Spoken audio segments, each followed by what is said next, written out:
You know what? Okay. It's just the way it is. Yeah. Ready to go. Yeah. All right. I'm going to go and not cause any sort of. This is great. Okay. I'll be back. You got it, brother. Cheers.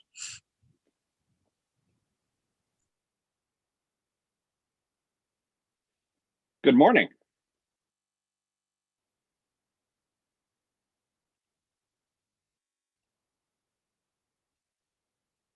Natasha, Lois, good to see you. Morning.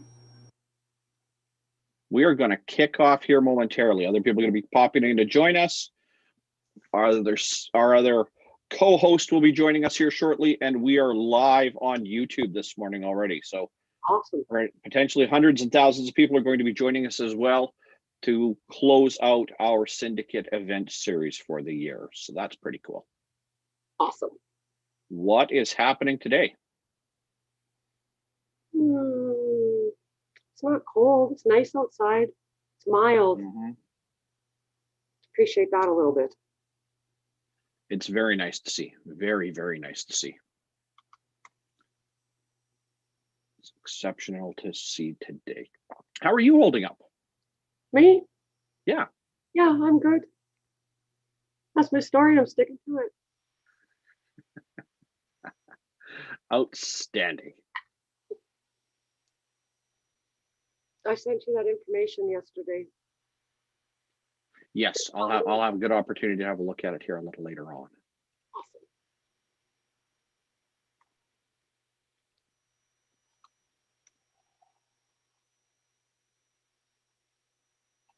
We're expecting a bunch this morning, hey? Yeah, we are. Yeah, everybody should be popping in here very shortly, and we'll get started actually in about 3 minutes. Perfect. All right, I'm just going to grab some water. I'll be right back. Absolutely.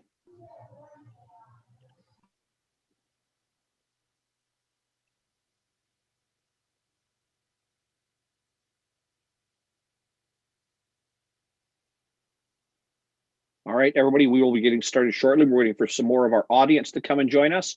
So make sure you've got a beverage, make sure you've got some water, and we will get going here right away.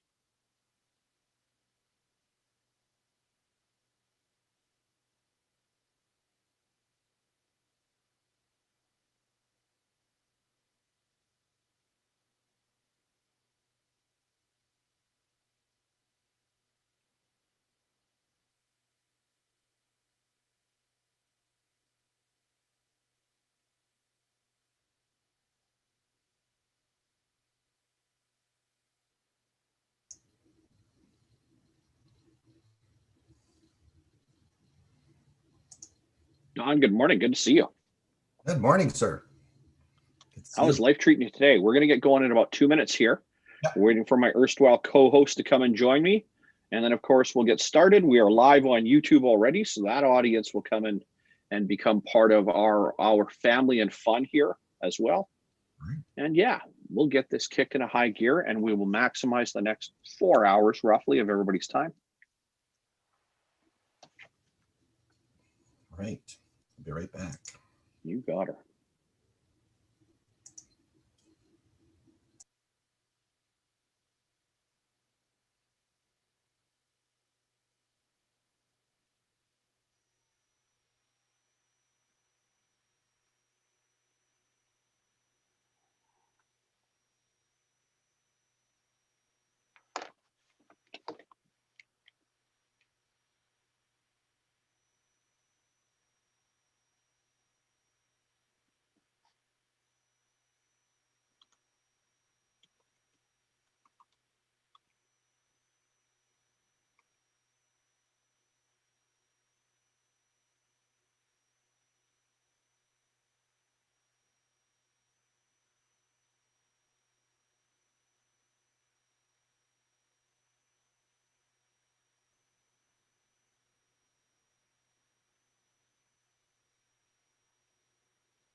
Good morning, everyone, and welcome. It is November of 2020, and yes, I've dated it, even though this content is going to be seen for years and years to come coming forward. My name is Mitch Camage, and the giant virtual background says I'm the savage in business. I am from Mitch Camage Coaching, and of course, Syndicate, bringing you another fantastic event to help educate you, stretch, enlighten, and of course, make you better at your job of running business. So, with that in line, welcome. I am your host. We will be joined today by a few more speakers as well, and the environment that we're in. Why do I bring up the date as well? Once again, Mitch, don't date content you could use for years. It's important for context years and years ahead in our future to be able to recognize something incredibly important. We are in the midst of a time not seen for 100 years. And with that, and part of the purpose of today, in fact, the only purpose for today, based on the title of the event, Leadership Summit, how to make 2021 the best year for your business, which really means making it best for you, is to recognize the pressure, the stress that we are being put under constantly, consistently, moment by moment, day by day. What's interesting to note with where we sit right now, coming into late 2020, is that because of the events of this year and because of the pandemic, we are being asked to do things that normally we would be doing under the surface. We are being asked to do things that normally equates to, and here is the first challenge statement for you today, because leadership, of course, I'm going to back up for a moment. Management is the art of getting things to move on a day-to-day basis. Management is predicated on motivation, and motivation comes in really just two flavors, positive and negative. Positive, if you do or don't do this, here's the reward. Negative, if you do or don't do this, here's the consequences of what's going to happen. Leadership tends to be subtle, unseen, under the surface. Leadership, most days, most people don't recognize even adequate or competent leadership or great leadership, except in times of challenge, in times of crisis, or maybe very much like what we are experiencing right now through 2020. Now, where I say that you are being challenged daily right now to do things out loud, out in the open, where normally we do them under the surface, is because we have so many things being asked of us right now that we don't have time to do. Remember, I said there'd be a challenge statement to either hide it or lie to ourselves. Good leadership sometimes mean in the face of the most difficult situations and circumstances, having to be, quote unquote, at the front of the room. It means being visible to those around you, whether your job role, the identity you have inside of your business, your home, your family, your social structures, etc., organizations, nonprofits, anywhere that you can find you spending and investing your time and energy. You might not necessarily have the job that says leader, but leaders often display and are really only recognized or noticed when things are challenged. Leadership is, of course, yes, on one hand, part of the makeup of a human being. Good leaders, people say, were born. But that's a fallacy, because every one of the significant leaders throughout history spent time learning how to use the talents and skills that leaders display and share on a regular basis. Leadership is not alchemy. Leadership is not a mystery. Leadership is not some intangible. There are thousands of books in the marketplace right now, thousands of books by thousands of incredibly smart authors talking about characteristics, components, parts, and even the entire makeup of what makes good leaders. We read biographies and autobiographies from people that are good leaders. Now, love him or hate him, I'm going to cite some people for a moment that were noted as good leaders. Now, remember, leader doesn't necessarily equate to being good people. Leaders mean that they've been able to steer navigate and can get multiple people outside of themselves to stay with something even when things are challenging. A notable good leader, but maybe not a good person, and that depends on who you talk to. Of course, somebody that I admire greatly, Steve Jobs, founder of Apple, one of the two founders of Apple, Steve Jobs and Steve Wozniak, founder of that company. Steve was divisive, and there were people inside of Apple itself and outside that loved him or hated him. And some of his behavior, his direct ability to interact with people, could definitely be questioned. I'm sure there's any number of human resources articles written on how Steve Jobs' management style might not be the best way to deal with people. But notice that word, management style. Yet it was noted time and again that when Apple went through severe difficulties, and remember at one point with Steve Jobs and Apple, he was invited to leave the company. That's the polite language for it. He was invited to leave. And then after a while, doing some other wonderful things with Pixar, et cetera, and another entire computer company, he was invited to come back to right the ship. So the person that helped to found the company and was told to go away was one of the significant resources brought back in to make things move better. Because Apple, if you'll remember or not, when it started, it was noted for having incredibly good computers. And to this day, it still has incredibly good computers, of course, maybe some of the best on the planet. Now, there's other manufacturers that make some great machines, but Apple's consistency has stayed with it the entire time. But Apple got into some trouble. And in fact, they were struggling quite a bit. And so that ask inside of their leadership and management team was to identify people that could help them put it right.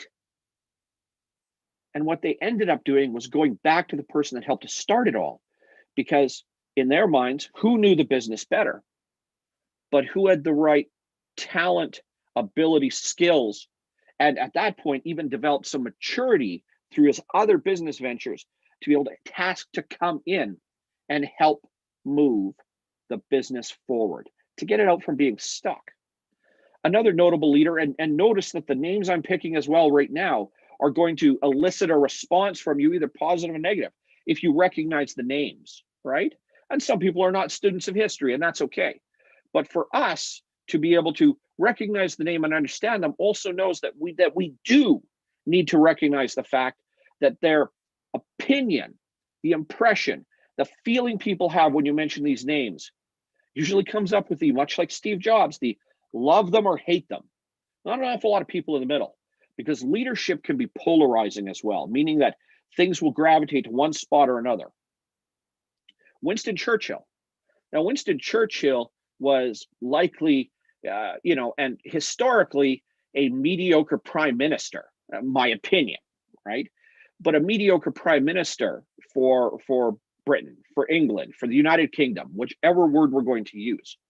And he served many years faithfully and had a decorated and noted career in multiple arms of governance, and came in and was prime minister and was gone, and then won and came back in at what? A critical and crucial time in Britain's history during World War II. Now, during World War II, there's a number of other names that we can mention that were or could be considered great leaders, displayed all of the characteristics of great leadership, yet were not good people. Winston Churchill, again, just a person I admire from a historical figure standpoint, is often considered a great leader. Britain at one point was sorely outgunned, sorely outnumbered, and was on its heels, if you can take the metaphor for a moment and understand it. They were losing in many senses. And the government and the Prime Minister's office in particular, and in the UK, the Prime Minister has for many, many decades lived at 10 Downing Street. Now, 10 Downing Street, or Downing Street, where the Prime Minister's residence is, was thought of as competent management, but not good leadership. Winston Churchill became Prime Minister in the midst of the turmoil of World War II. And if you have ever had an opportunity, and you can find them on YouTube or other places, listen to some of his speeches. The oratory ability that he had, the ability to put words together and use them to create a response, tell a story, and more importantly, get people to follow along and work with during challenged and trying times, is now considered legendary, of course.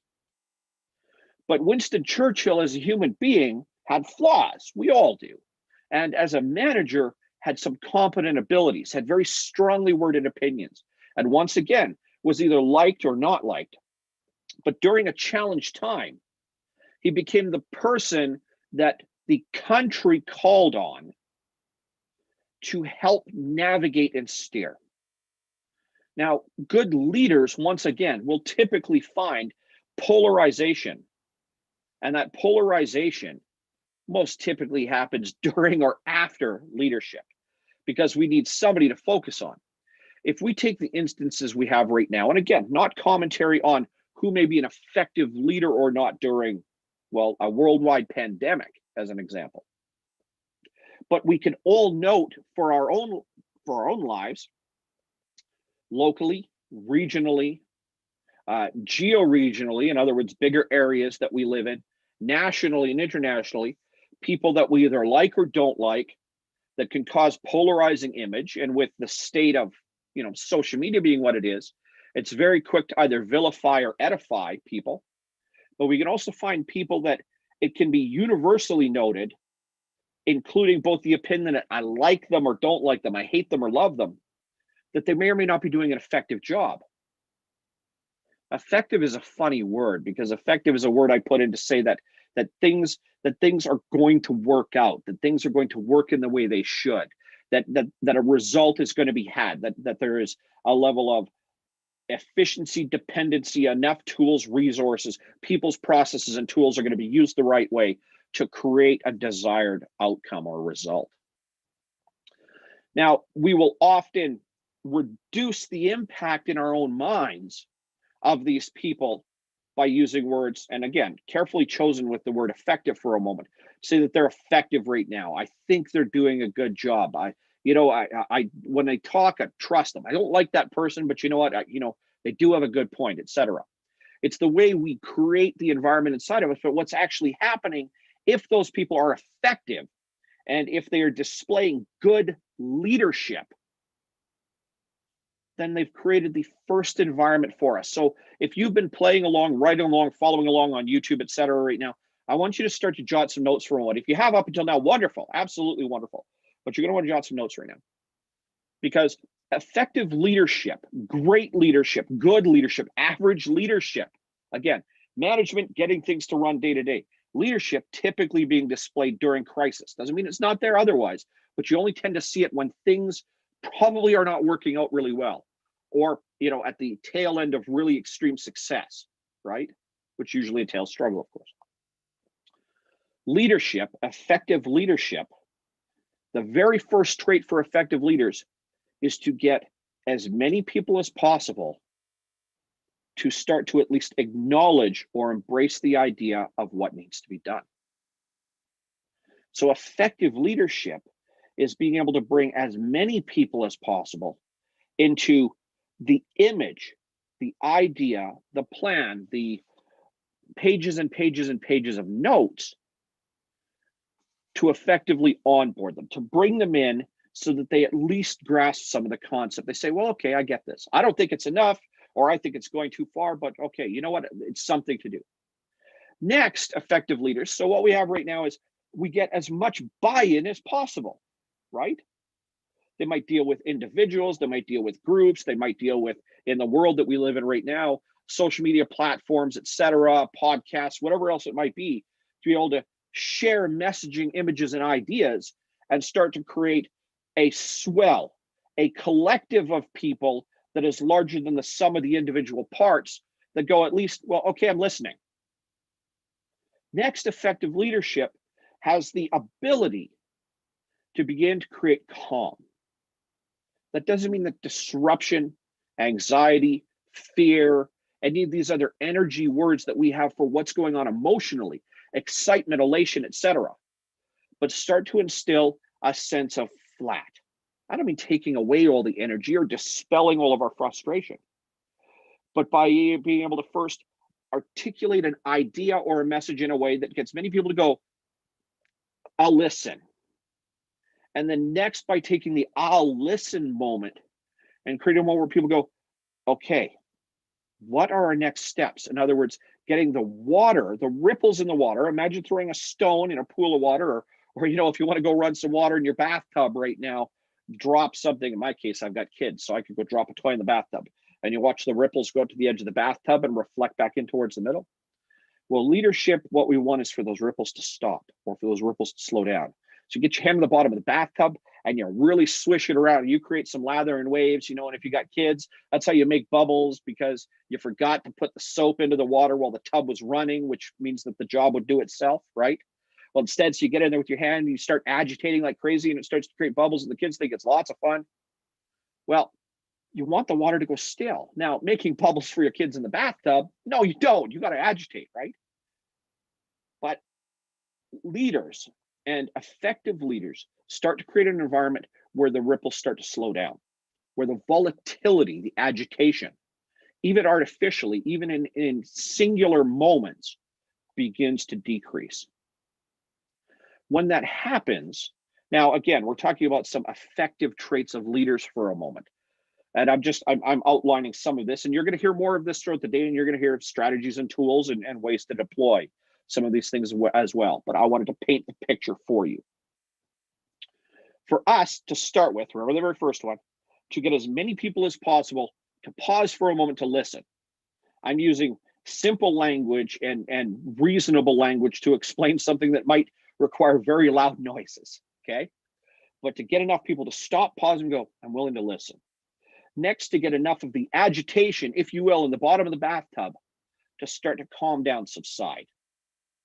Take stock of what the bubbles are like in the tub. Make sure that the water's not too hot. And so it creates a stabilizing point. It creates a moment where the water is not nearly as agitated, so it's easier to see. From there, effective leaders, and again, I'll keep using the word effective because we can talk about different styles of leadership later on. Effective leaders now can assess. So effective leadership requires, first of all, eliciting feedback, because leaders use people around them. Leaders embrace people around them. Leaders engage people around them. And one of the first ways that leaders engage, other than, of course, saying, hey, will all of you be quiet and listen for a moment, and let me get everything to calm down and let the water go still. Now I'm going to ask you for some feedback, and I'm going to start to work with people, individuals and groups. And from there, effective leaders will look to assess. By taking feedback from people, what we're doing, and right now, live, if you will, in our live studio audience, there's a number of people here. And once again, more people will come and go throughout the day. It's a digital event, and our other speakers will pop in here soon as well. But for our live studio audience right now, and the people that could be joining us or are joining us on YouTube, don't have the stats up right now to tell me what's going on. I want to get feedback from them on what's going on, first of all, in their overall lives. What is happening with them individually in context of what we are discussing today? What are the problems, challenges that they're facing? What are they afraid of? What do they think should happen next? To make their individual spot, place in the world or work or their home life, etc., a little calmer, a little better. What is ideal? What is just good enough? What is getting the water to go still for themselves? And then being able to collect all that information. So in this case right now where I'm talking, at the top of my screen, I can see 5 people, 2 have cameras on, 3 have, 3 don't, right? But there's 5 people at the top of my screen. So we're going to go to each one of those individuals right now and say, where are you at right now? What's going on individually, singularly through this weekend today? In context of today, what's going to be incredibly helpful, and when we take where we are today, remember, we're talking about assessment for a moment. Where should we be when you're done today, or when you're done with whatever challenge or prospect you're facing inside of your business, your home life, etc.? And that's what I'm trying to help with. Where should we be in a month? Where should we be in 3 months? Where should we be in 6 months and 12 months? And then to be able to collect that information from these 5 people right here, or 5 people, on one camera just dropped off, 4 people. To be able to collect from these 4 people right now that information means that I can back off or come away with it and have a good look and decide first overall, and again, yes, decide, because leaders also, and we'll go to the trait after assessment for a moment, in a moment, to be able to look and decide, first of all, what encompasses the whole. What is going to be the highest order of good and what is going to be the most common overall good. Next, can I understand where we're going to start and what our outcome should be, what we're going to work towards in a month or 3 months or a year. From there, which of the individuals I'm working with, remember assessment, right? So assessment encompasses a few different ranges or areas that we've got. There is global or macroscopic.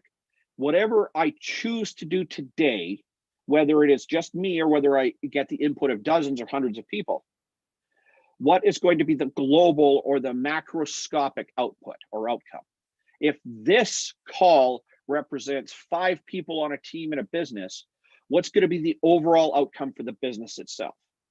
And of course, it's a Savage Ed business behind me, and this is Make 2021 your best year for business. Next, what are going to be the regional or local? In other words, amongst our team of 5 people, what should we expect or what should we really be looking for in the next month to get us towards that global perspective?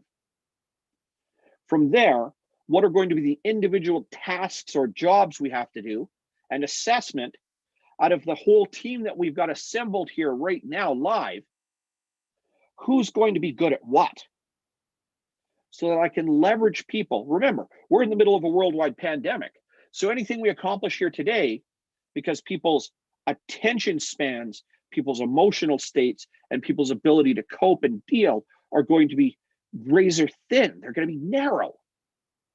So if I'm going to ask people to help me to create this macroscopic, this global output from just 5 people, and then I think in the next 30 days, what are going to be the things that I want to accomplish? What can I measure against? Remember, assessment, right?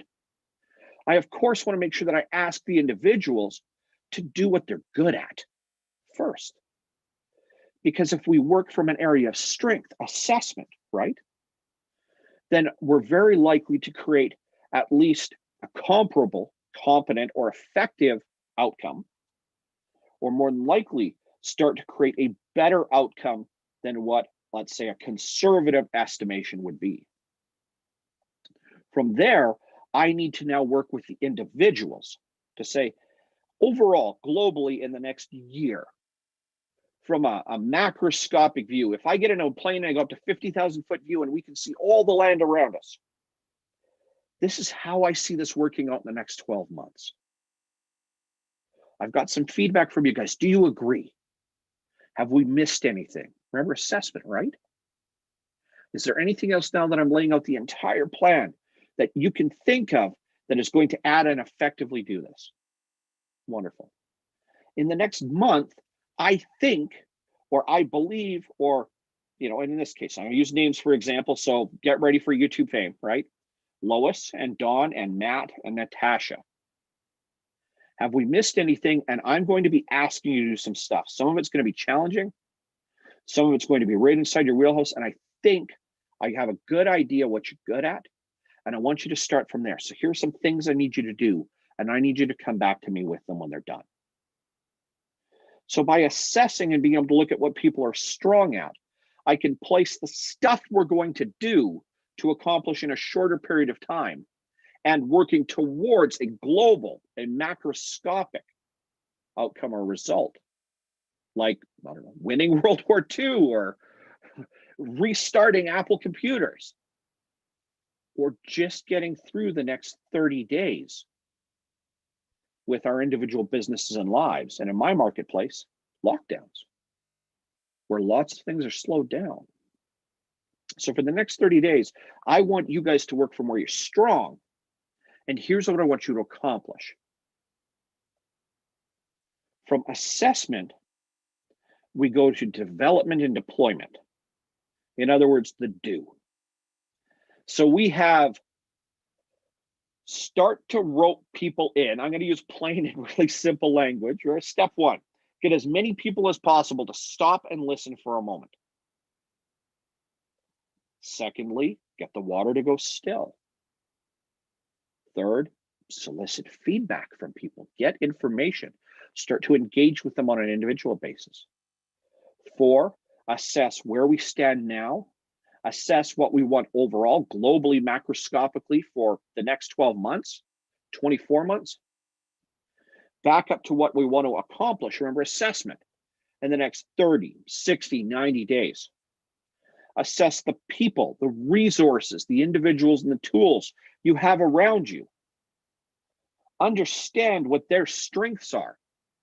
With that assessment, look to deploy and develop their strengths against the stuff you want to accomplish, your outcomes, your goals, the results focus.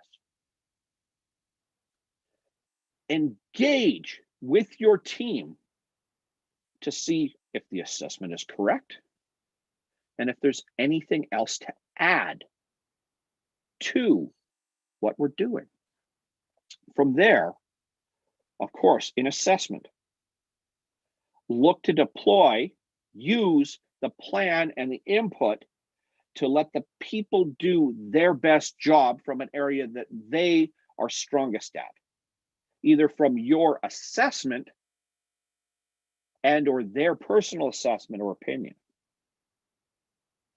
Part of assessment next is to look at the plan overall and where we're going to use what people and resources we have from a place of strength, what they're good at. Assessment also has the second side to it. Where are we weakest? What could hurt us? If something goes wrong, what is the consequence? When I look to solicit with my team on this call, I also want to be very candid and very frank, not about consequences if they fail, but consequences if we collectively don't succeed. What could be the worst? What could be moderate? What could be annoying or irritating? What could be basically just an irritant in a moment? When we assess, we want to understand the repercussions if we think macroscopically, globally, 50,000 foot view, 12 months, 24 months, 36 months into the future. We want to be able to also know what's at stake. If it doesn't work, what might that mean? Because when we task people, in other words, when we go to development, deployment in a moment, still inside of assessment, when we task people or ask people to do something, they should know what's at stake.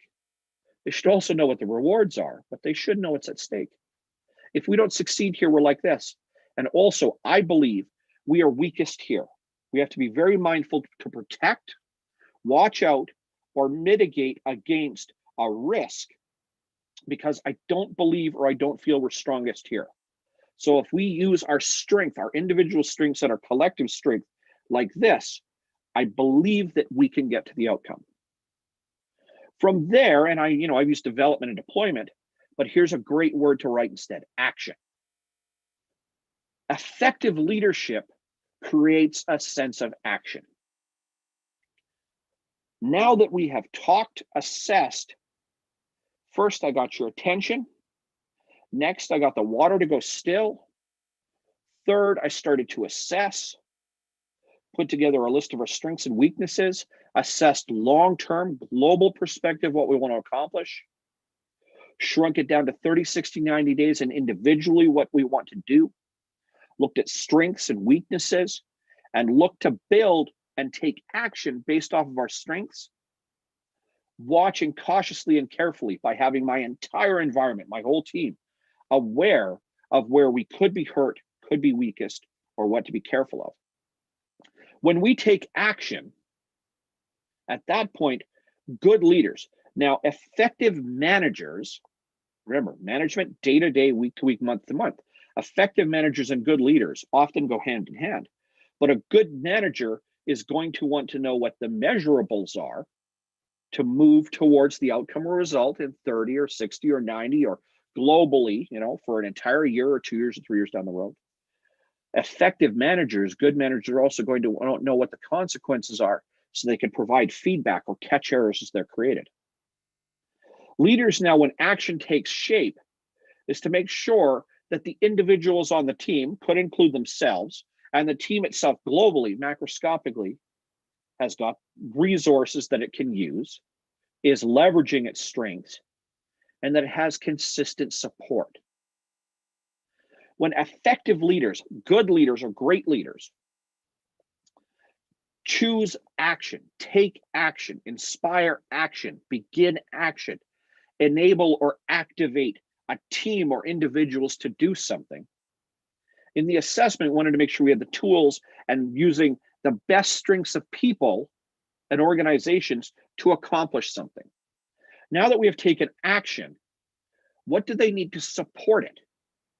If somebody is doing something for the first time, when leaders begin to watch for action or activity points in businesses and in lives, our very first job is to make sure that not only an assessment that people were capable of doing it, of course, we're leveraging strength, but that people know what they are doing.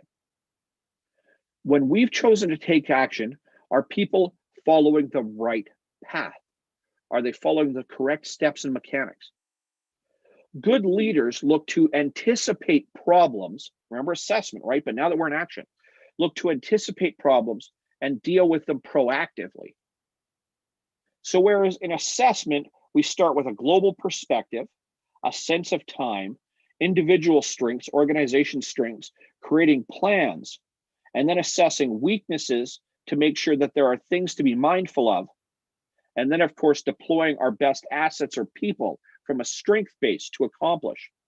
When we begin to take action, we need to be proactive in our pursuit of identifying problems and challenges. So where we ended assessment at looking at our weaknesses and our problem areas, one of the first areas we assess as leaders, because we want it to be proactive, is those same weaknesses or potential pitfalls. If we can help our individuals, our teams, our organizations inside of an action phase or when we're moving towards something, one of the first areas that leaders need to do is start difficult conversations or make sure that the course of action that we have chosen is still right, or as we come upon challenges and problems, that we are identifying them as quickly as possible. You're always going to come back to assessment in leadership and management, but in leadership, catching those ahead of time so that we can help mitigate. In other words, a fancy word for saying, if, again, on my little team here live, I've got Lois and Dawn on camera right now to make sure that Lois and Dawn don't get caught, don't get stuck, don't experience premature failure, if I can help them to navigate as problems and challenges come up. Good leaders inside of action, first of all, want to find problems and challenges proactively, not to create a sense that, hey, Lois and Dawn, right here on our little team right now, watch out because you're going to get screwed. No. I just finished setting them up by saying, this is what you're best at, and I'm sending you off to do something that you're really good at. Let me know how to help you. But from a leadership perspective, I want to help make sure that they don't get caught first. And as far in advance, right up until the moment a problem or a challenge is created, so that if we need to, we can stop, assess, make adjustments and changes, and put them back to doing what they're best at. Good leaders in action phases want to be proactive in problem and challenge assessment, because part of our job from a leadership perspective in the first part of action steps, which is to assess and proactively deal with problems, challenges, etc., is to be able to support. Why we hunt for problems and challenges first in effective leadership is we need to know where, if any of our weaknesses, remember assessment, challenges or problems start to occur. How do we best use the rest of the individuals, the team, the organization to deflect, mitigate, proactively repair, or of course, deploy more people, more resources to get through the problem or the challenge. When we're inside the action phase, we start by looking for problems, because it is our job to look for problems and mitigate, because that's how we best do one of an essential functions in leadership, which is to support those people that we need to help us accomplish something. So again, I'm going to back right up to the beginning for a moment. First of all, I need to get enough of you to stop and listen to something that makes the most sense. Next, I need to instill a sense or get the ripples in the water, remember the agitation in the bathtub, to calm down. Third, if I have your attention and I can get the water to go still, I'm going to assess and solicit feedback to know where we are individually, where we are from an organization, where we stand right now, and then use that to assess what we should do in a year, in 2 years, and then what we, of course, need to accomplish or do in the next 30, 60, 90 days. From there, I'm going to use your strengths. I want to use your strengths, and I want you to be excited, of course, to be identified for being good at something and being able to be put in a position to do something that you're comfortable with, that you're good at, that you have confidence. From there, I want you to know that there are weaknesses, opportunities for development or growth, or challenges that we could face. And we've tried to put our best strengths into the best areas to get a result or an outcome. But we do all collectively need to be mindful. And then when we take action off of those plans, one of my first jobs is not to watch over your shoulder, but to help you catch those problems or challenges before they happen or while they're occurring. So we can stop. And here is an adage inside of action step. Again, remember, I'm catching everything up so we can finish off the action step and then continue to work through the base mechanics. So right now you're writing a note to put a basic outline for a leadership format, for a basic template. Create a spreadsheet, do a colorful infographic, right? Put 6 or 7 steps or 5 steps or however many when we're done today, you feel they actually encompass on a colorful piece of paper and keep that with you at all times. Put it on your phone. Do any number of things so that you have access to this information at all times. Why? Because you'll never have to think about it then. But we're in the action phase. And for us to assess problems and challenges ahead of time means that we can stop, redeploy resources, or make best sense of what those problems are, because I want you as your leader to succeed and win. So when we're in the action phase, if we can catch problems and challenges proactively, or at the time they occur, we can mitigate them. Because in life, not just business and in life, and this is good language I've taken away from other people smarter than me on this many, many years ago, but it stuck with me to this time, and so I have to share it. And it's a quick aside. What is the difference between an error and a mistake? Errors are correctable. Mistakes go uncorrected. For good leaders to take people, get them to listen, understand where they're at, assess their individual strengths, build plans of action or plans of creativity or plans of immense violence, and choose to activate, take action with them in the next 30, 60, 90 days, with a year, 2 years, 3 years down the road being part of the outcome we're going to get to. Then when I look to my team, and one of my first actions as a leader is to help to identify problems and challenges early enough so that we can mitigate them. It's because we're making a decision as leaders to take on burden and responsibility for dealing with problems and challenges, to allow individuals and sections of our organizations to use what they're strongest at continuously, but to help to teach people how to effectively problem solve and identify problems. Where we're strong, we don't think of solving problems and challenges, but when we're weak, problems and challenges multiply, inflate, become immense.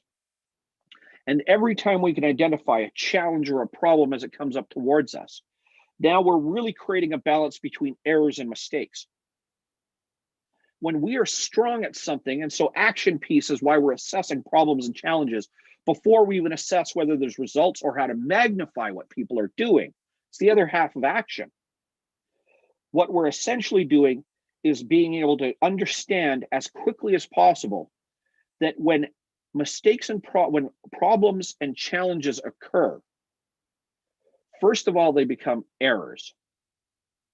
Usually errors get corrected very quickly when you're working from a place of strength. Think about any big or little task you've accomplished this week that you did without thinking about. Now that might be challenging. You know, your entire week might have been really full of lots and lots of things, and it might be lots and lots of little instances. You might have to really think about it quite a bit. Or maybe you really didn't leave the house an awful lot, and thanks to the situation out there right now, you really don't have an awful lot going on. So you're thinking, I didn't accomplish anything this week. There's at least one thing you've done this week, if you really think about it, whether it was hobby, passion, something as simple as cooking a meal, tying up a garbage bag, closing a sale, talking to a coworker, getting hired at a new job, etc. There's a task that you did this week that is a thing that you're used to doing and you like to do or enjoy to do or find satisfaction in being able to do really, really well. Now, every time you do whatever that action is, and you know, you can pick anything under the sun, really. I'll pick one of mine for a moment, just as a quick example. And it's a little complex, but I take a great deal of pride in it. It's working with businesses about their finance, the money side of their business. I have a good head for it. I have a lot of training and education for it as well. And knowing what the numbers mean, how they go together, and how to affect change in businesses is one of the areas that I take a great deal of pride in. It's an area that I'm well suited for. I enjoy the way the numbers go together. And more importantly, being able to manipulate them in a way that makes better sense, makes a business overall healthy. Because my day-to-day job is to work with business owners to fix these kinds of things. This week, I've had several incredibly complex financial, money-related discussions with business owners about where their business is sitting, which you would expect in the middle of a pandemic. Every one of those is a complex discussion, very much akin to have a meeting with an accountant. And in many respects, I work hand in hand with business owners and their accountants and bookkeepers or their internal resources to make best sense over finance. Now, this is it's not a simple skill. It's a very complex skill to be able to develop and deploy. But through so much practice and time, for me, it is not a difficult task to perform. In fact, it's very, very simple. In my mind, there's only a certain number of mechanics. And yet the three business owners I spoke to this week, in a very short period of time, to understand better, first of all, where the business is sitting at right now financially. Next, what the numbers mean in context to whether the business is healthy or being squeezed, constrained, and challenged. And how to make certain decisions. Again, for me, from a place of strength, really simple. Now, I'm talking to business owners, and in the respect of one very recently, within the last 48 hours, who has been at the head of his business for 20 years and has been involved in his business for over 30. And I take it for granted that I'm telling this person who knows their business far better than I do what they should do with their money. And the response is, I've never thought of it like that. That is brilliant. It is innovative. I understand it. I know exactly what to do now. But each one of those problems, each one of those challenges, each one of those moments includes dozens or hundreds of microscopic moments or infinitesimally small moments where if I didn't have enough experience, practice, and background, it would be very easy to catch and correct a problem. Now, this is not to talk about Mitch being good with business's finances. It's to talk about business owners that are incredibly competent and know intimately what's going on with money in their business, continuing to create errors or problems simply because they don't understand enough to catch the challenges, problems ahead of time. So now, errors in their business when it comes to money are being transformed into mistakes because an area they're strong at, their business, an area they're strong at, developing it, even making more money, etc., is challenged because they don't have the same background or experience as I do dealing with these things. And so they start to create errors in their own business that They look to mitigate regularly for themselves, whether they realize that they're displaying leadership talent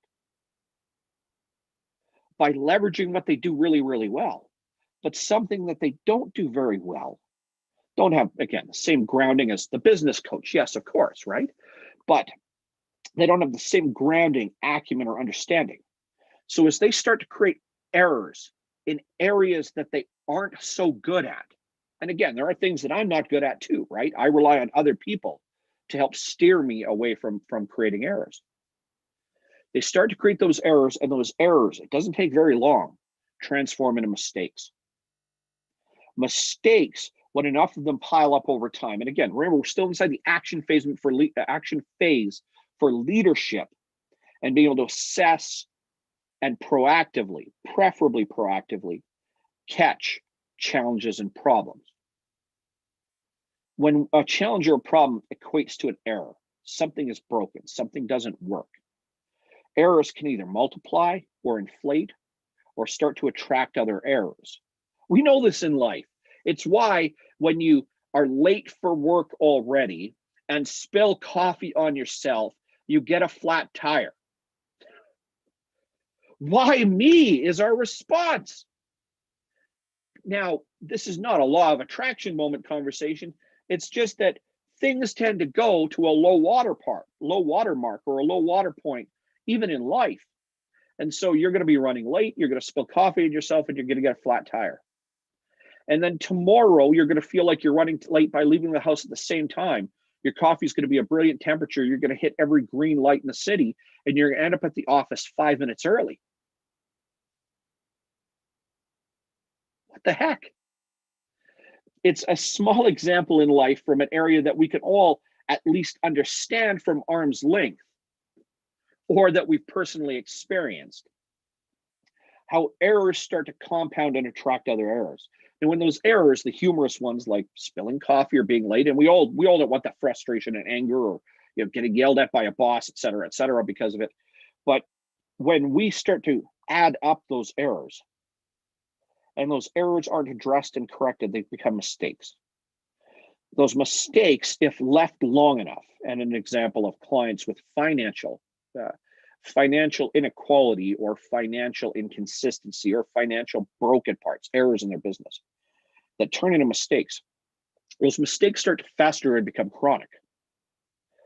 Good leadership now has to be able to look, as remember, we only started from the assess and take action phase with something brand new. Whenever we are in an action phase as leaders, it behooves us. It is our responsibility as well, when we're looking for challenges and problems, to also identify errors and mistakes. Because errors, we want to be able to, that's where we're reactive. Unfortunately, it means that a problem or a challenge has turned into something else. Something is broken or stopped working the way it needs to. Our job now is to identify those errors. And then once more, remember assessment phase right before action, to be able to assess the consequences. Is this part of our regular weaknesses? What are we strong at? How can we deploy what we're strong at to fix the errors? Or what do we have to do to make up for this error, to take it away, to eliminate it, etc. And then when we unfortunately come across mistakes, because no organization, no business in this world is proof from mistakes. My business has mistakes in it. My business has errors as well. Even though I'm a business coach, there are some things that I allow to lie because the priority of them staying broken, if you will, for right now is not as important as other functions. But I do need to know they're there, because long-term, allowing errors to convert into mistakes creates chronic problems, creates chronic challenges, creates chronic spiraling, escalating, or multiplying errors, which again adds to a pile of more mistakes. Errors are correctable, mistakes go uncorrected.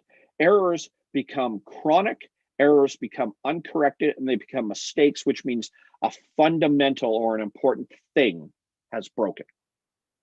And now it needs to be replaced or repaired. Now that can be a tool, or it could be a process, it can be a person, it can be a way you do something inside of business. So as leaders, when we're in the action phase, why we spend so much time, and again, time is superfluous. It is irrelevant from an equation standpoint or ratio standpoint how much it is. One of our first actions as leaders is to actually go hunting for problems, to go hunting for challenges. Not because I need, and in the case of my little team here, for example, Dawn or Lois or Matt or Natasha, God help them that errors and mistakes were made. God help them that challenges and problems were created. No, my job is to help them so that they don't have to deal with them. My job is to identify them so that we can correct them. If they are challenges and problems, we get them ahead of time. If they are errors, we fix them now. If they are mistakes, it means something's broken. We have to identify whether we have to replace it. Remember, we move back to assessment now, or whether it can be repaired where it sits. And how do we best use our strengths? As this identified, once more, assessment. Has a mistake identified a weakness that we couldn't see for ourselves earlier, or that our team couldn't make us aware of? Now, the other half in the action phase is a part of what part of what makes up regular management. And that's communication and feedback. For effective, for good and great leaders, they are in communication with their team on a regular basis. We haven't gone to the positive step yet inside of action for leadership. So we're looking to really find problems and challenges. And then we need to be able to effectively, regularly, consistently communicate with our team. Because managers are looking to measure and move businesses and organizations on a day-to-day basis. Leaders are looking for feedback to make sure that their people are capable, willing to, and effectively doing the tasks, macroscopically and microscopically, that are moving our business or organization towards success. By communicating, I'm identifying problems and challenges. I'm looking for ways to support, take on. I want to know ahead of time if they're entering an area where perhaps they're having to rely on a weakness instead of a strength. If even though we're using them from a place where they're strong, is there enough of them to go around? Once again, action always resets back to assessment on a consistent basis.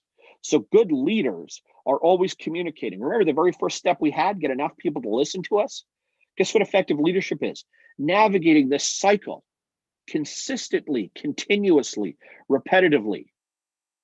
Now, for those people that are old enough and have had kids or grandkids, I apologize for doing this to you right now on the last Saturday in November of 2020.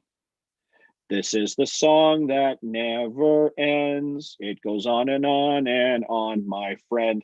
It's going to be stuck in your head for the rest of the day. So you're welcome. That's my gift to you in 2020, right? But that the song that never ends is what the process or program or the format we need to follow as leaders really is. We always need to message with people or communicate with enough people to get them to stop and listen for a moment. We always need to do that.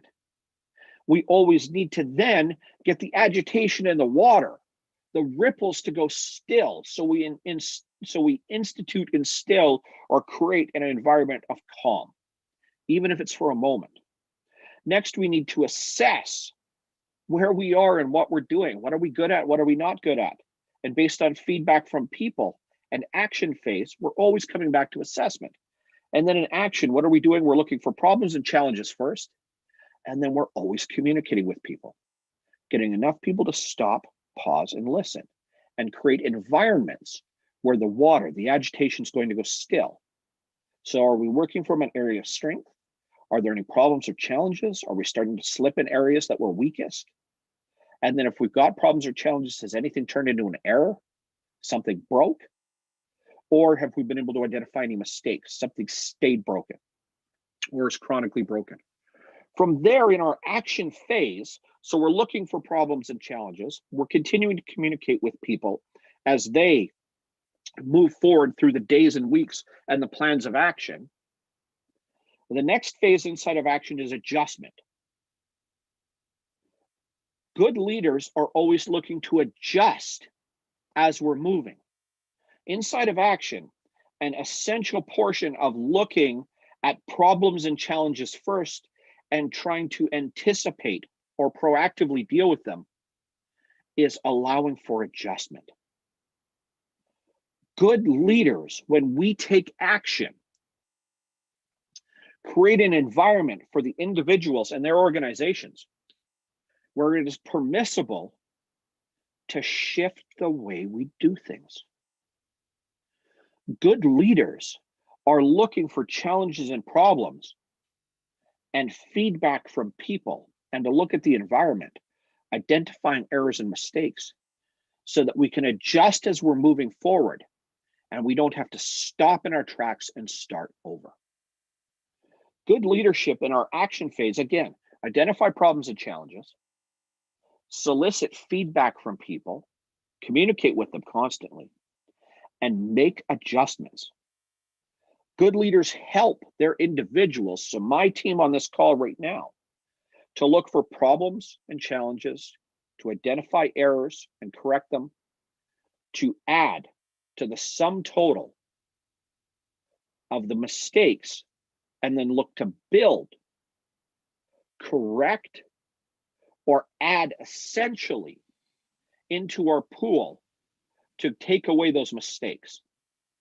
And when we're in that reassessment inside of that action phase, of course, what we're really looking to do is to be able to adjust in action so that I can help. And we've had our next speaker coming up shortly, join us 30 minutes early. Doc, welcome, good to see you as always. So now that my team is on my screen, back to 5 people, not counting myself, to make sure that as my team continues to move forward, as they are taking action, I'm helping to identify problems and challenges ahead of time. I'm looking to make adjustments and communicate, and of course, communication before adjustments. And then after adjustments, how do I add to the sum total of the outcome? In other words, for the first time as a leader, if I can, and it doesn't mean every leader needs to be individually involved with every person they're working with, but as I continue to move through the action phase, identify problems and challenges, find errors and mistakes, correct them, get feedback, make adjustments, and now, can I deploy myself or other resources to magnify or increase results? Can I move myself or other resources as I am moving through my day, communicating, creating calm? Remember I said format, it's wash, rinse, and repeat, the song that never ends. Communicate with people, create calm, assess where they're at, create action plans. Action plans, we watch for problems, challenges, identify errors and mistakes, re-communicate with people, make adjustments so that we are always working from an area of strength. And now we look to leverage or deploy other resources, other areas of strength, or ourselves to support the individuals. When we're in our action phase and we have looking for problems, so hunting for problems, right? Talking to people, adjusting what we're doing, and then adding, deploying, or changing the way we've got resources, energy, and strength being used. That may mean us for a short time too. We're looking to magnify results. So we have communicate, we have create calm, we have assess, we have action. Inside of action, of course, we have identify problems and challenges, deal with problems and challenges proactively, look for, identify errors and mistakes, mitigate errors and mistakes by creating an environment or building things or rebuilding things that are broken. We have communication while we're working in line with people to see how they're doing and where they're at. We make adjustments so that we're once again based on problems and challenges, errors and mistakes, that we continue to use our resources from an area of strength instead. And then we are individually taking action by either deploying resources, deploying ourselves, or applying other strength or other information into our business system so that we can magnify results. If we follow, and again, there's one more mechanic in this process that is always essential inside of leadership.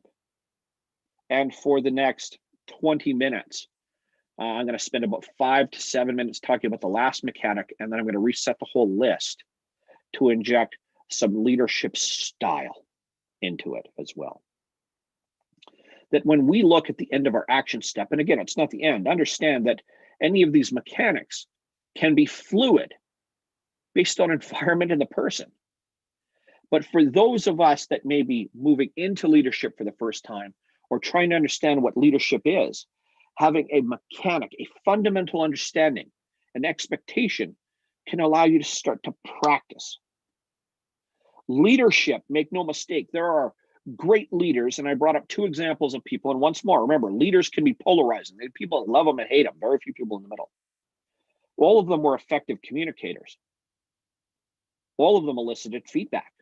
All of them assessed strengths and weaknesses, and all of them created action plans and provided support to the people that were taking action.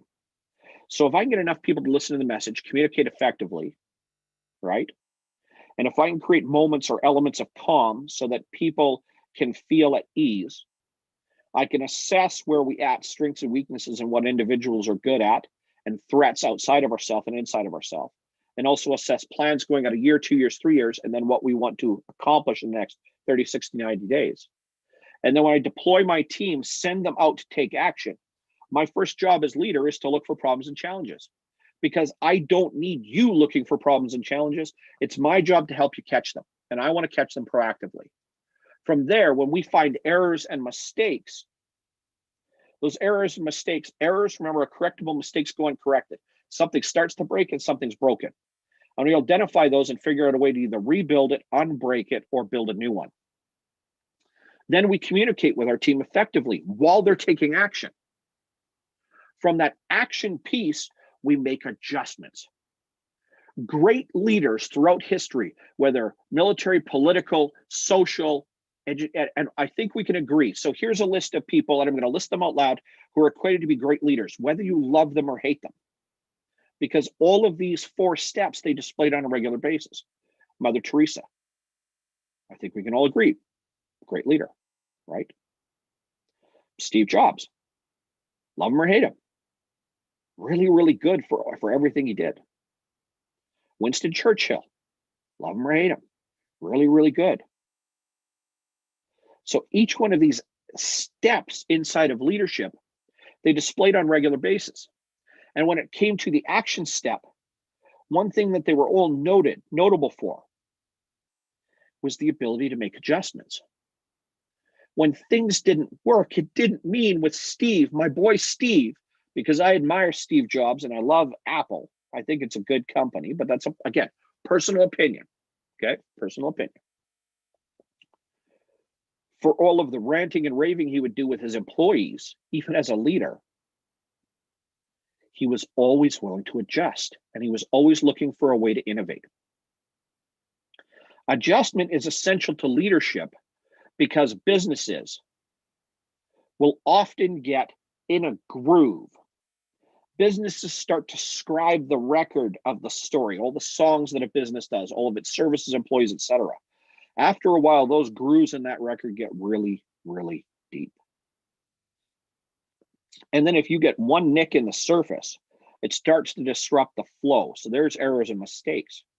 From there, those grooves get so deep that unless you manually go over, pick up the needle and move it and know where to drop it on the vinyl to get the next song in line, you're waiting all the way through the album for all the scratches and nicks and skips. There's no way to effectively adjust. So people know that the great leaders know that sometimes you got to manually move it. Sometimes you can use that little skip feature. You ever remember, now people that are old enough, remember the record player, that little skip feature, the little switch, and it would move over like half an inch or something like that on the record, right? Because they knew that the average song was a certain length, and if it moved over a certain amount, then it was probably going to start right about the spot where a song would be. It's a really cool feature. Didn't work all the time, right? It's not like on this thing right now where I decided I don't like the song I'm on, I push the little arrow on the screen and it just pops over the next one. or I use my finger in a hurry to scrub to the area of the song that I like to play. And hell, with this thing, I can even repeat just an area of a song. You know, the song that never ends? I can just repeat that over and over and over and over again. But leaders make adjustments when action is being taken. And then after adjustments are made, leaders look to deploy resources, even themselves, to magnify and amplify results. Now, remember I said there were 5 steps in this? So here you go. I'm giving you the number up to know. There's 5 steps. Leaders communicate. Leaders create even a moment of calm. Leaders assess from outside working in and from in the future backwards. Leaders take action, deploy their people. In action, leaders look to proactively find problems and challenges, assess errors and mistakes, and look to correct. Leaders communicate with their people inside of the action phase to know where they're at, how they're doing, and if they need anything. Leaders inside of the action phase make adjustments. We don't stick to one course of action if while we're doing something, a better solution presents itself. Best businesses in the world consistently innovate, which means the best businesses in the world where they innovate all the time are willing to adjust, which means they've got effective leadership. Next, inside of action, after adjustment, is deployment. Once again, what can I do with myself or moving the resources I have around now so I can magnify results and outcomes? And step 5, reset. Effective leaders follow through hourly, daily, weekly, monthly, and yearly by communicating with people, creating moments in calm so certainty is created. Remember I talked about the conditions of leadership? I'm going to build back up to reset. Communication. Good leaders and great leaders communicate effectively. They communicate in a way that gets the largest number of people to at least listen and likely follow along. Next, good leaders create a sense of calm. So they create certainty and trust in people. Good leaders, remember, love them or hate them, polarizing figures, create a high degree of trust in the people they work with by implementing calm and giving people a sense that somebody knows what's going on. Then they assess. They assess themselves. They assess their employees. They assess their businesses, their resources and tools, the way they do things. They find strengths and weaknesses. They create action plans and think about, from an assessment period, where am I going to go in a year, in 2 years? If I'm at a year out from now, where should I be in 6 months in comparison to that plan? Where should I be in 3 months? Where should I be in 30 days? And then marry the strengths we have against the activities, the action items we're going to create, and send the strongest people into the areas they're going to be able to do the best work. Next, we mitigate against our weaknesses by once again assessing with people and communicating and letting them know what our expectations are and what the plans are. Then when we take action, we're watching for challenges and problems, not because it is my team's fault from Don or Lois or Doc, but because I need to be there to assess, to help them mitigate. Then when we identify errors and mistakes, to be able to set them aside, find out what's broken and how to fix it. We, of course, communicate mid-action to understand where people are at, if accomplishment, activation, and outcome, meeting and exceeding our goals and results is going to happen. We make adjustments to our process in line so that we're adjusting as we're doing things to continue to equate to the best result. And in action, of course, we look to deploy better resources, support in areas, make up for errors and mistakes, and make sure that the right resources, as we are, of course, adjusting and communicating with our people while we're taking action, that our goals and outcomes can be met, and then we can deploy as many resources as possible to magnify results. And then we reset. Reset, that fifth step in leadership, is our ability to now pause, reflect, and reassess. When we have come to the end of a day, end of a week, end of a month, end of a quarter, end of a semi-annual period, end of an annual period, there must be a reset. Where are we at compared to where we were supposed to be? What have we achieved? If achievement has been created, then it is engagement with your team and celebration.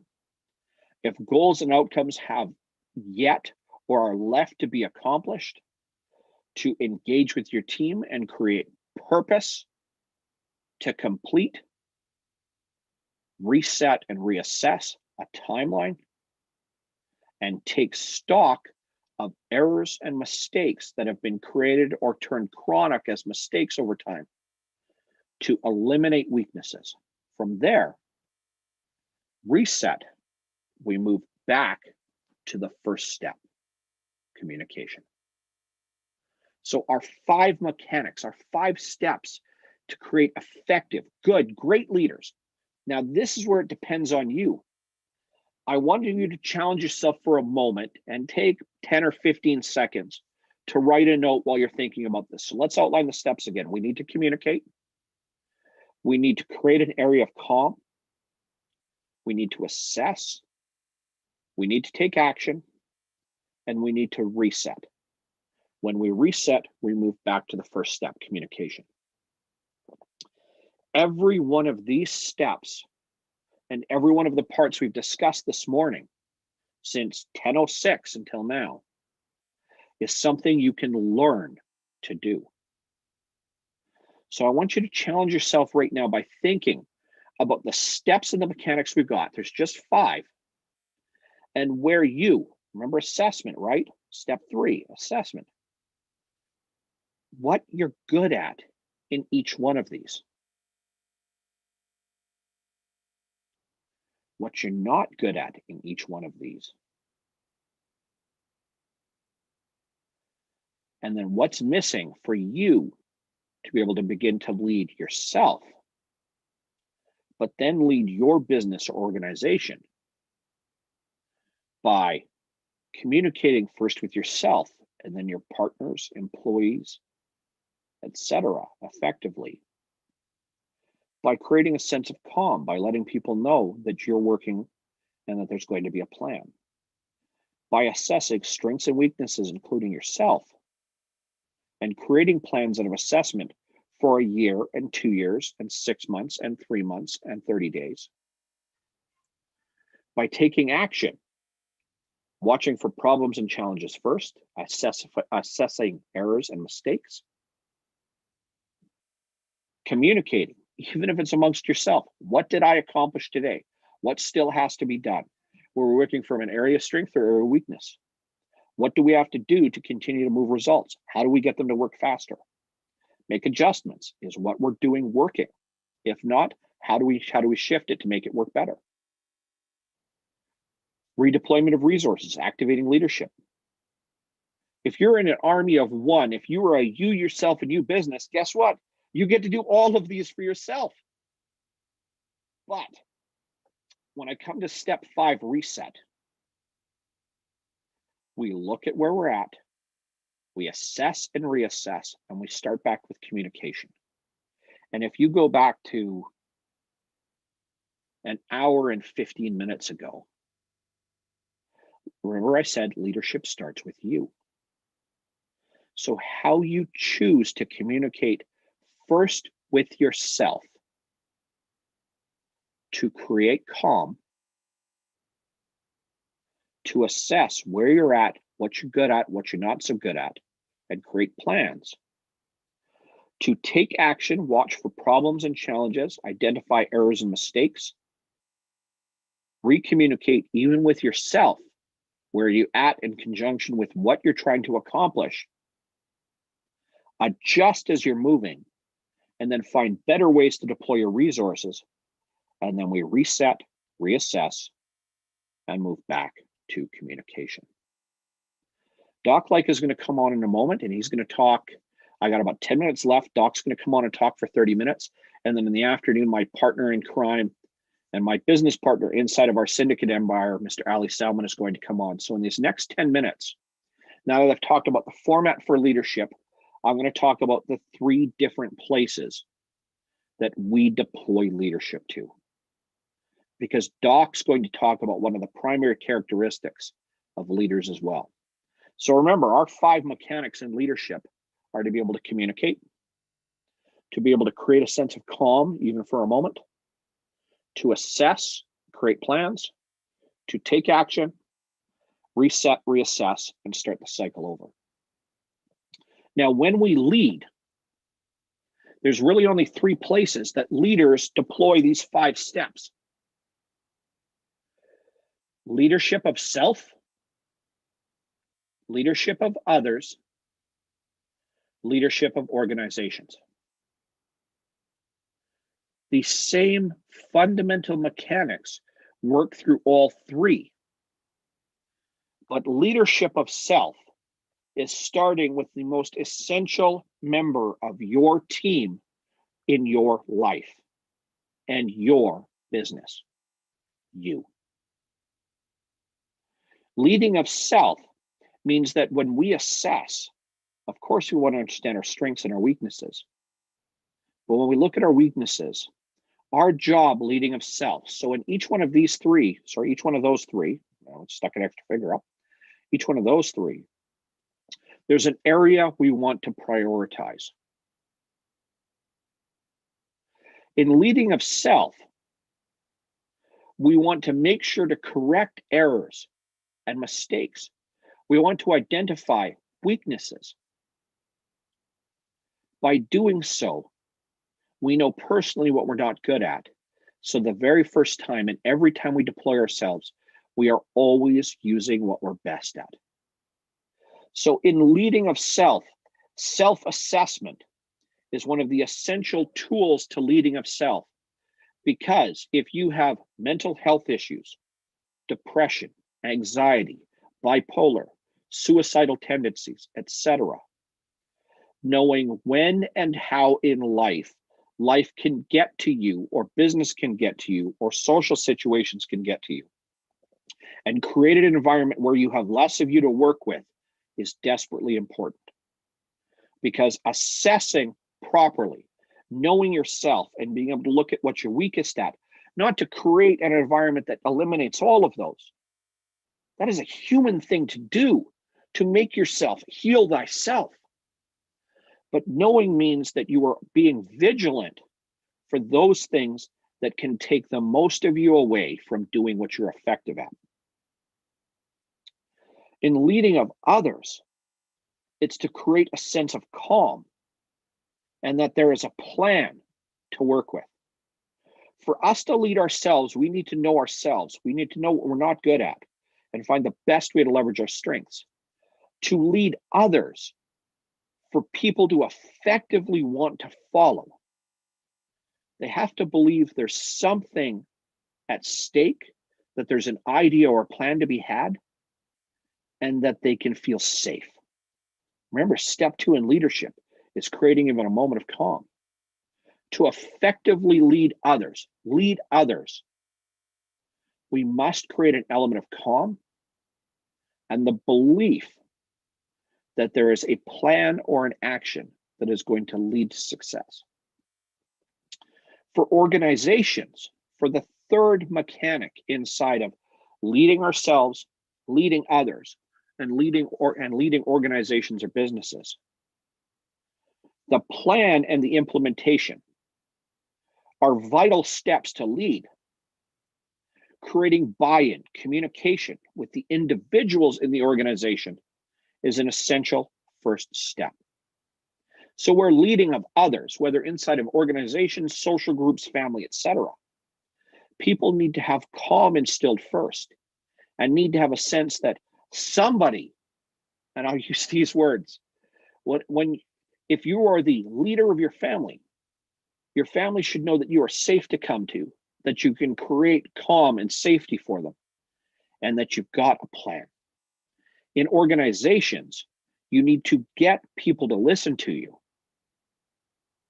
And from there, you need to be able to deploy effectively for plans, because organizations themselves are measured off of results and outcomes. So our ability to get as many people to listen and deploy effectively inside of our plans, in other words, assess and take action, is critical as the first step in leadership. Getting into our assessment phase with organizations and businesses and getting as many people as possible in organizations to listen first is essential, because otherwise organizations will fracture and fail. For leadership of others, we need to invest calm and create a sense of safety for individuals.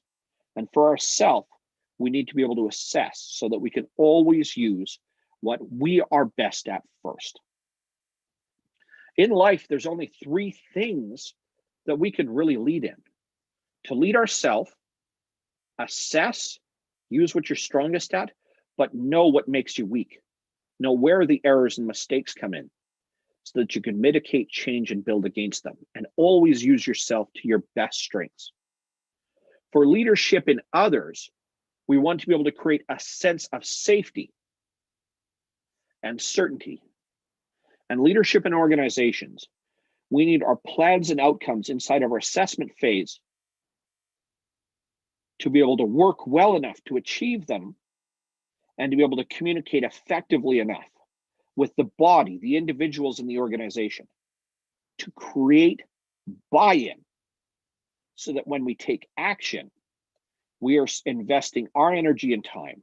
Once more, remember our action step: identifying proactively problems and challenges, looking at errors and mistakes as they evolve, communicating with those team members and organizations, adjusting, and then, of course, getting action to take place, deploying new resources, and then, of course, resetting.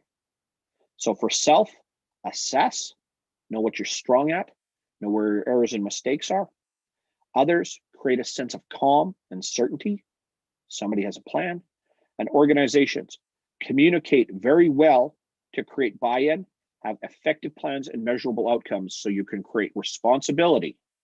And through action, you can work towards highest results. To lead in a pandemic or lead in an idyllic world is a simple activity. It is not easy. Leaders are often looked at, viewed, witnessed, or seen as the individuals that are go-to, that are infallible, that in some instances, and some of the names I've mentioned as good leaders in other environments, other times in history, or in our world, are effective, great, and even iconic, meaning they're not quite normal people. People follow managers, and good managers motivate positively.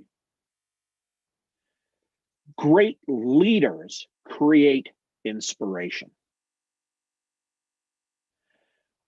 To start, I said that leadership is often unseen in the day-to-day, because great leaders, you should neither feel nor see them. Leadership most often is recognizable when areas are challenged, an environment is not stable, or we've got a worldwide pandemic. At which point leadership can be viewed in one of three ways: leaders leading themselves, leaders leading others, leaders leading organizations, and leaders. Remember, I said simple steps. There's only three things to lead. And then 5 mechanics in leadership: communicate, create a sense of calm, assess and plan, take action, reset, reassess, restart. And with that, I'm going to bring on our next speaker of the day, my good friend, Dr. Barry, Dr. Alan Leica. He is a luminary in his former field, one of the very best in the world as a dermatologist, one of the noted experts, and has moved into his next life, his next business, as a multi-time Can you hear me, author. Mitch? I can hear you, Doc. Can you hear me? Technology, gotta love it. Can you hear me now? I can hear you now. Can you hear me now? Good. Okay, I'll change my other microphone. Perfect. Technical difficulties. Please stand by. My good friend Doc Leica spends every one of his waking moments during the day now in his second career in life. And if you look over his shoulder, you'll see the Secrets to Living a Fantastic Life, just one of the many books he's written.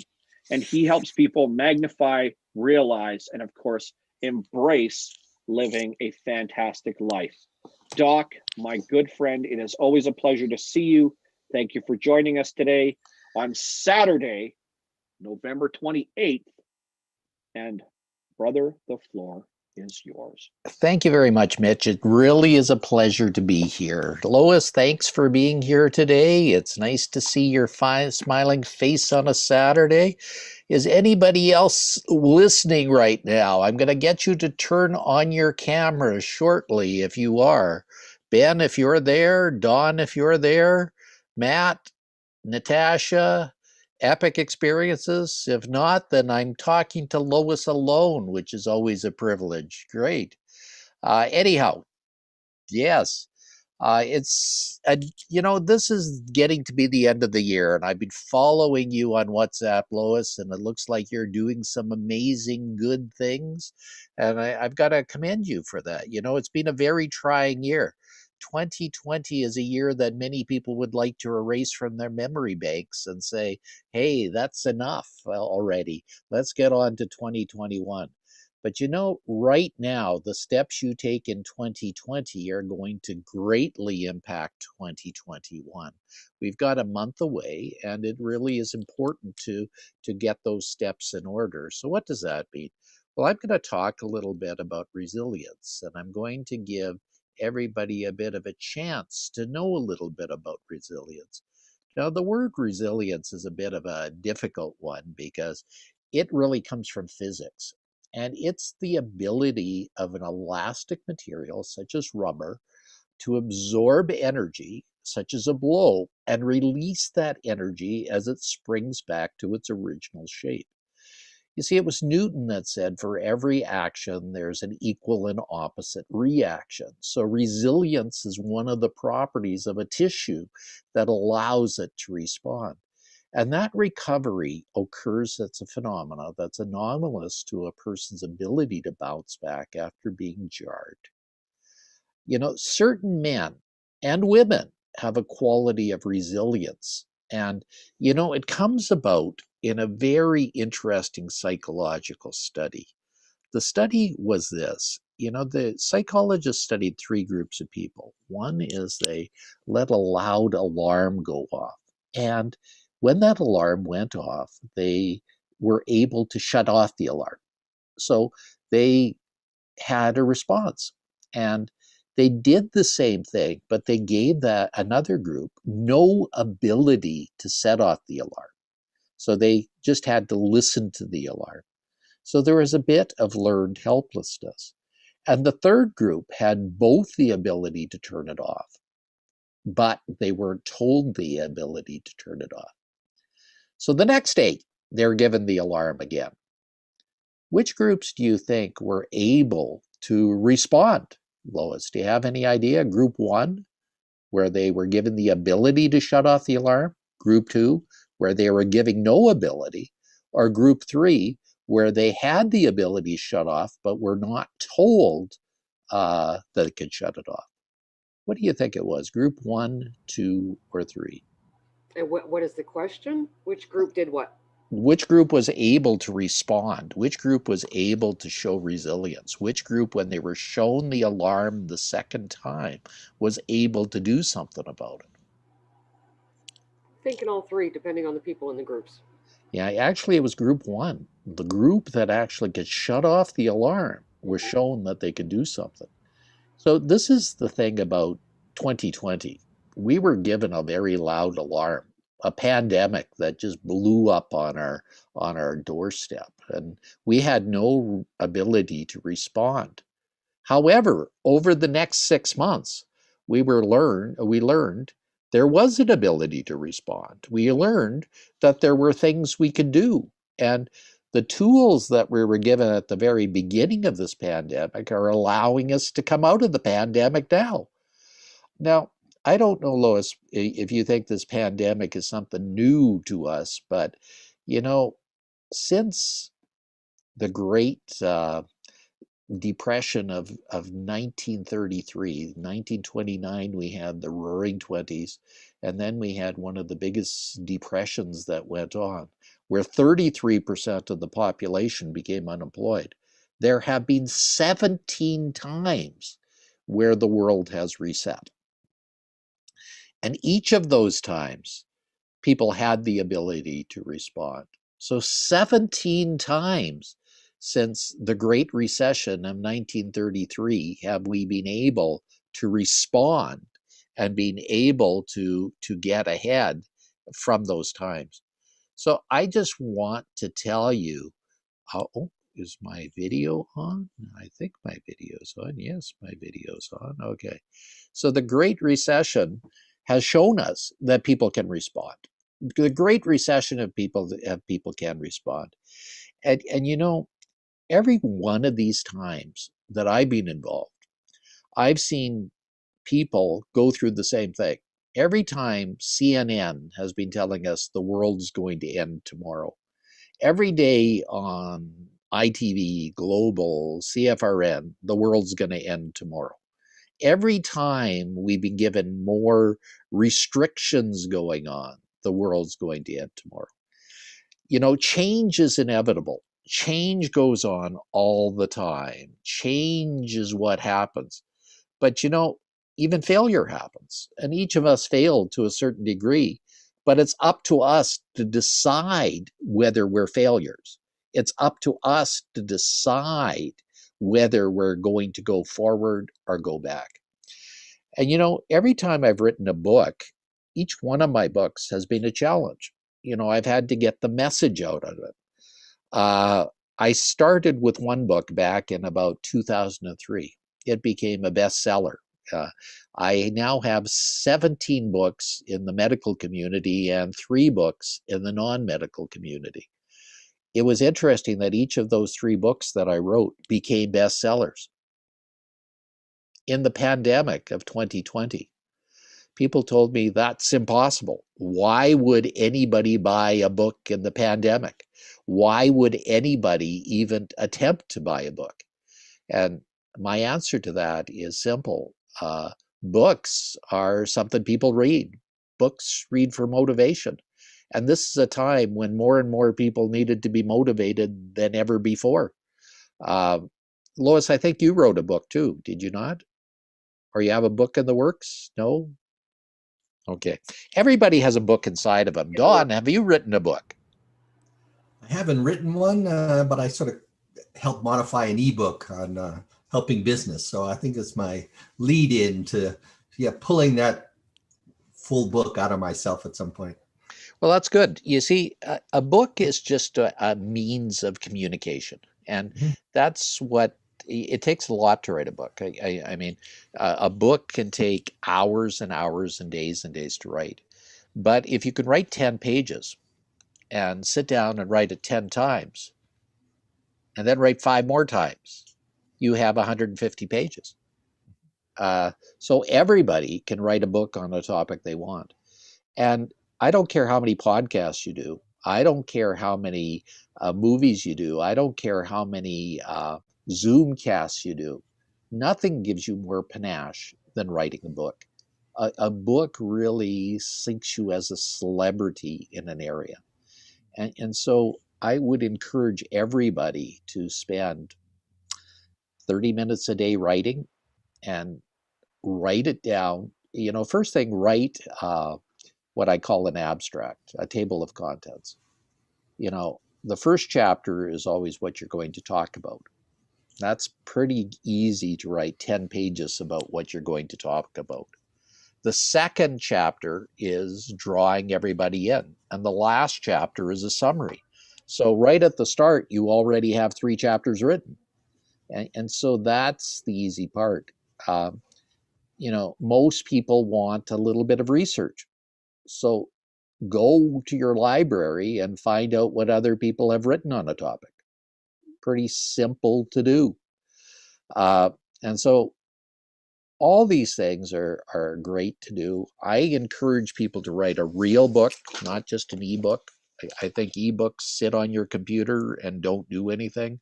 But if you can write a real book and get it out there to the masses, I think that really helps you in any business that you're in. And I think that's something that people should try to do in their simplest thing. All it takes is about 30 minutes a day to write. And people say, well, where am I going to find the time? Well, how many people watch TV for 30 minutes a day? How many people spend 30 minutes doing nothing a day? How many people spend 30 minutes over coffee a day?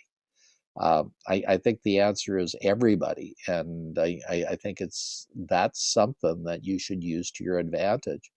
So the hardest part about writing a book is sitting down and writing and actually writing for 30 minutes and spending time on it. But you know, in this day and age, you don't even have to write. You have to be able to talk. And Siri is such an amazing something, or the other part that's on the other apparatuses other than iPhones, can actually get you to write a book. And you know, I've gotten doctors to write books in as little as 4 hours. 4 hours of an intense flash writing competition that people get it done.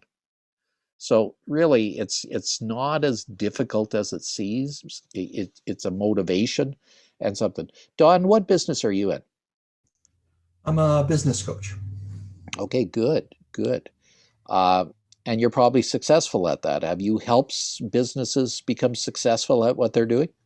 Yes, I'm a bit early into it, but yeah, the ones I've been working on, I see, yeah, great success with them. Okay, so there you have. How many businesses have you coached? 3. Cool. There's 3 chapters. Oh, yeah. Each one's a different story. Yep. Everybody's got their own story, and you put it down and you put down what happened. I always encourage in a book is not tell them exactly what you did, and not how you did it, but just Yeah. tell their story. Okay. And that way they have to come to you for more advice. Okay. Lois, what businesses are you in right now? I'm a home organizer primarily. Okay. How many homes have you organized? I don't know, 20, 30. Wow, you have 20 or 30 chapters.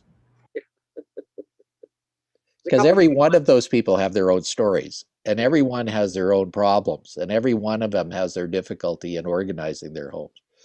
right? And how many people out there have a problem with organization?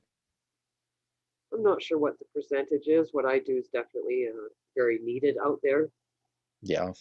And right now, I think people are getting into a phase where they realize how your skills are needed hmm and how important those skills are, because people aren't moving as much as they used to. They're living in their homes. I mean, businesses have moved from the business community to their home community. And that's where those skills are even more important, because no one wants to live in clutter, and clutter is one of those things that prevent people from moving forward.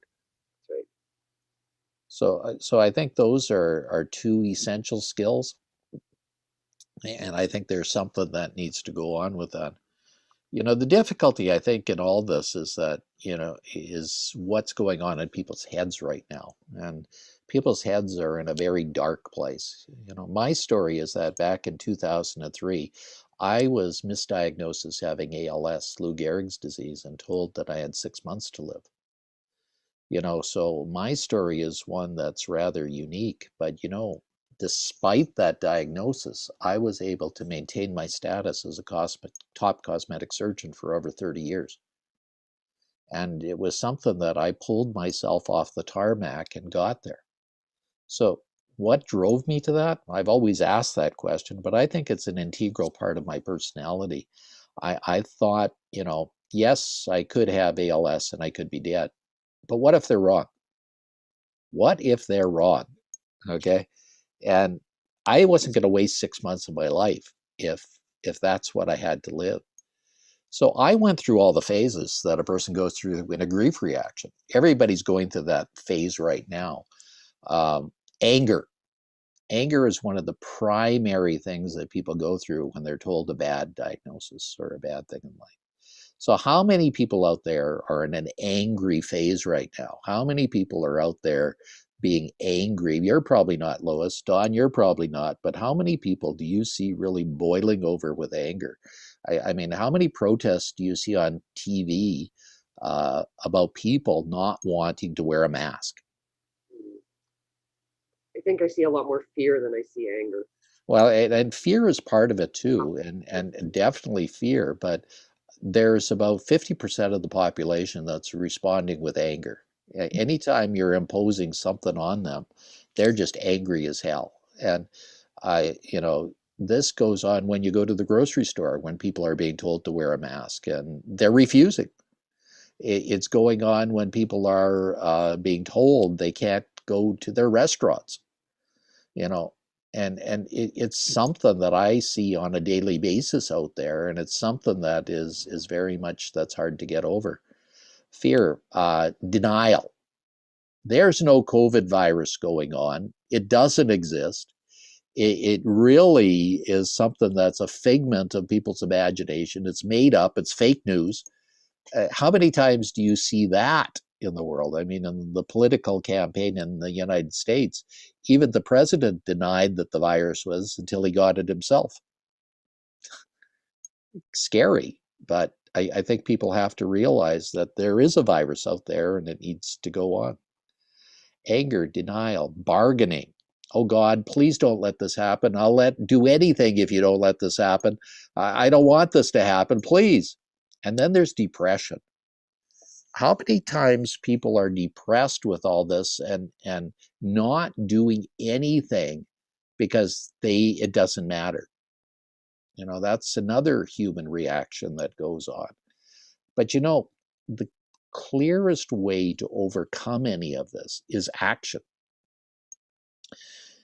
So Lois, in your day, how many times do you get the message out to people who might need your services? Do you get it out daily or weekly or monthly? More regularly. Now I've contracted with a social media lady. So she's looking after Facebook and LinkedIn for me. So those are each getting about 3 posts a week. And then I do a little bit in between. And of course, I'm with syndicates. So I have the networking and masterminds that way as well. Good. So that's what you should do at least once a day. Write a little message about somebody you helped or something you've done or something you're doing. And Don, when you want to develop your coaching, I think part of the thing is you have to, and I'm sure you have a niche in businesses that you like. Is it big business, small business, entrepreneurs that you're in? Small to mid-sized business in manufacturing and distribution. Cool, that's good. Okay. And lots of sales related. But yeah, I like putting out some content on a regular basis every day.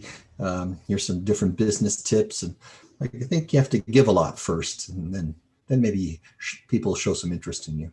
Well, and I think that's true, and I think giving is something you should be doing. Giving is something that's very important. I think in this day and age, you have to give to get. One thing I do is make myself readily available to syndicate members, and it's Saturday here, and I'm giving part of my Saturday just to help people with what they should do, and I'm trying to help people with their businesses. I think what I'm seeing now is people have realized that this pandemic is going to end. Maybe not today, maybe not tomorrow, maybe not the next week, but in the near future, probably in the next 6 months, we're going to see some resolution in this. And that's going to come about from several means. One is we are getting a vaccine fairly soon, and that will be available to people that need it. And secondly, we're going to have rapid testing available. And I think it's the rapid testing more than the vaccine that's going to help us out of the immediate crisis, because if everybody can be tested and in 15 minutes know whether they have the COVID virus, wouldn't that change the way the world functions right now? I think that's the game changer that we really need, and that's around the corner. And I think some of our government's money should be spent on just getting those rapidly available to everybody. You know, I wouldn't mind getting on a plane with 180 people if I knew anybody else on that plane had COVID. But as it currently stands, I'm not getting on a plane until they get this all in proving it that they're there. So I think in the near future, these rapid tests are going to change the day, and I think it's going to be rapidly available. I mean, let's suppose you're going out to dinner at a restaurant. They throw in the cost of it's got to be cost effective, mind you, but if they throw in the cost of $5 or $10 into your meal, is it really going to be that much different than going to the restaurant? So I think that's something that's going to change.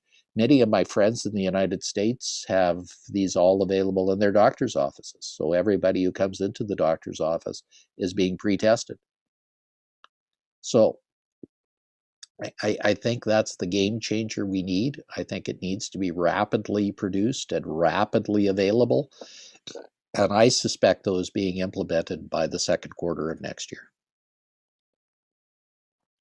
So I suspect this pandemic is probably going to be behind us by the third or fourth quarter of next year, and things are going to move forward fairly quickly from there. Okay, the vaccine should be available in the first or second quarter, and we should be having people that are at biggest risks in it. Now, certainly there are groups that are at bigger risk than in this pandemic than anything else. People over the age of 60 probably are at the biggest risk. People over the age of 70 are at a bigger risk, and people over the age of 80 are at risk.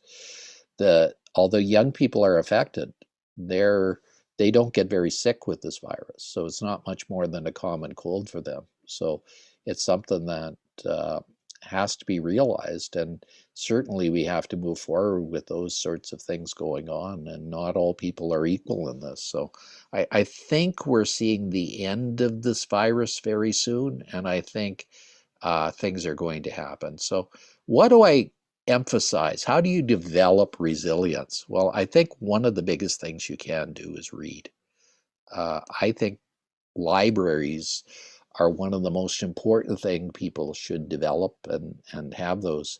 If you were looking around my room here, my book, other than this curtain behind me, my office here is full of books, and I've read every one of those books, and I read many of them twice or three times.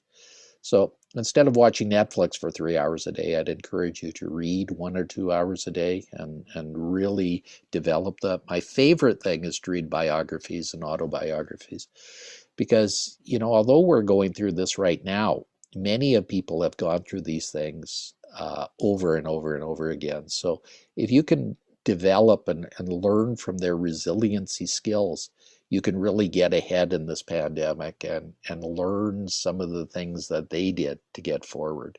So I'd encourage you to read as much as you can.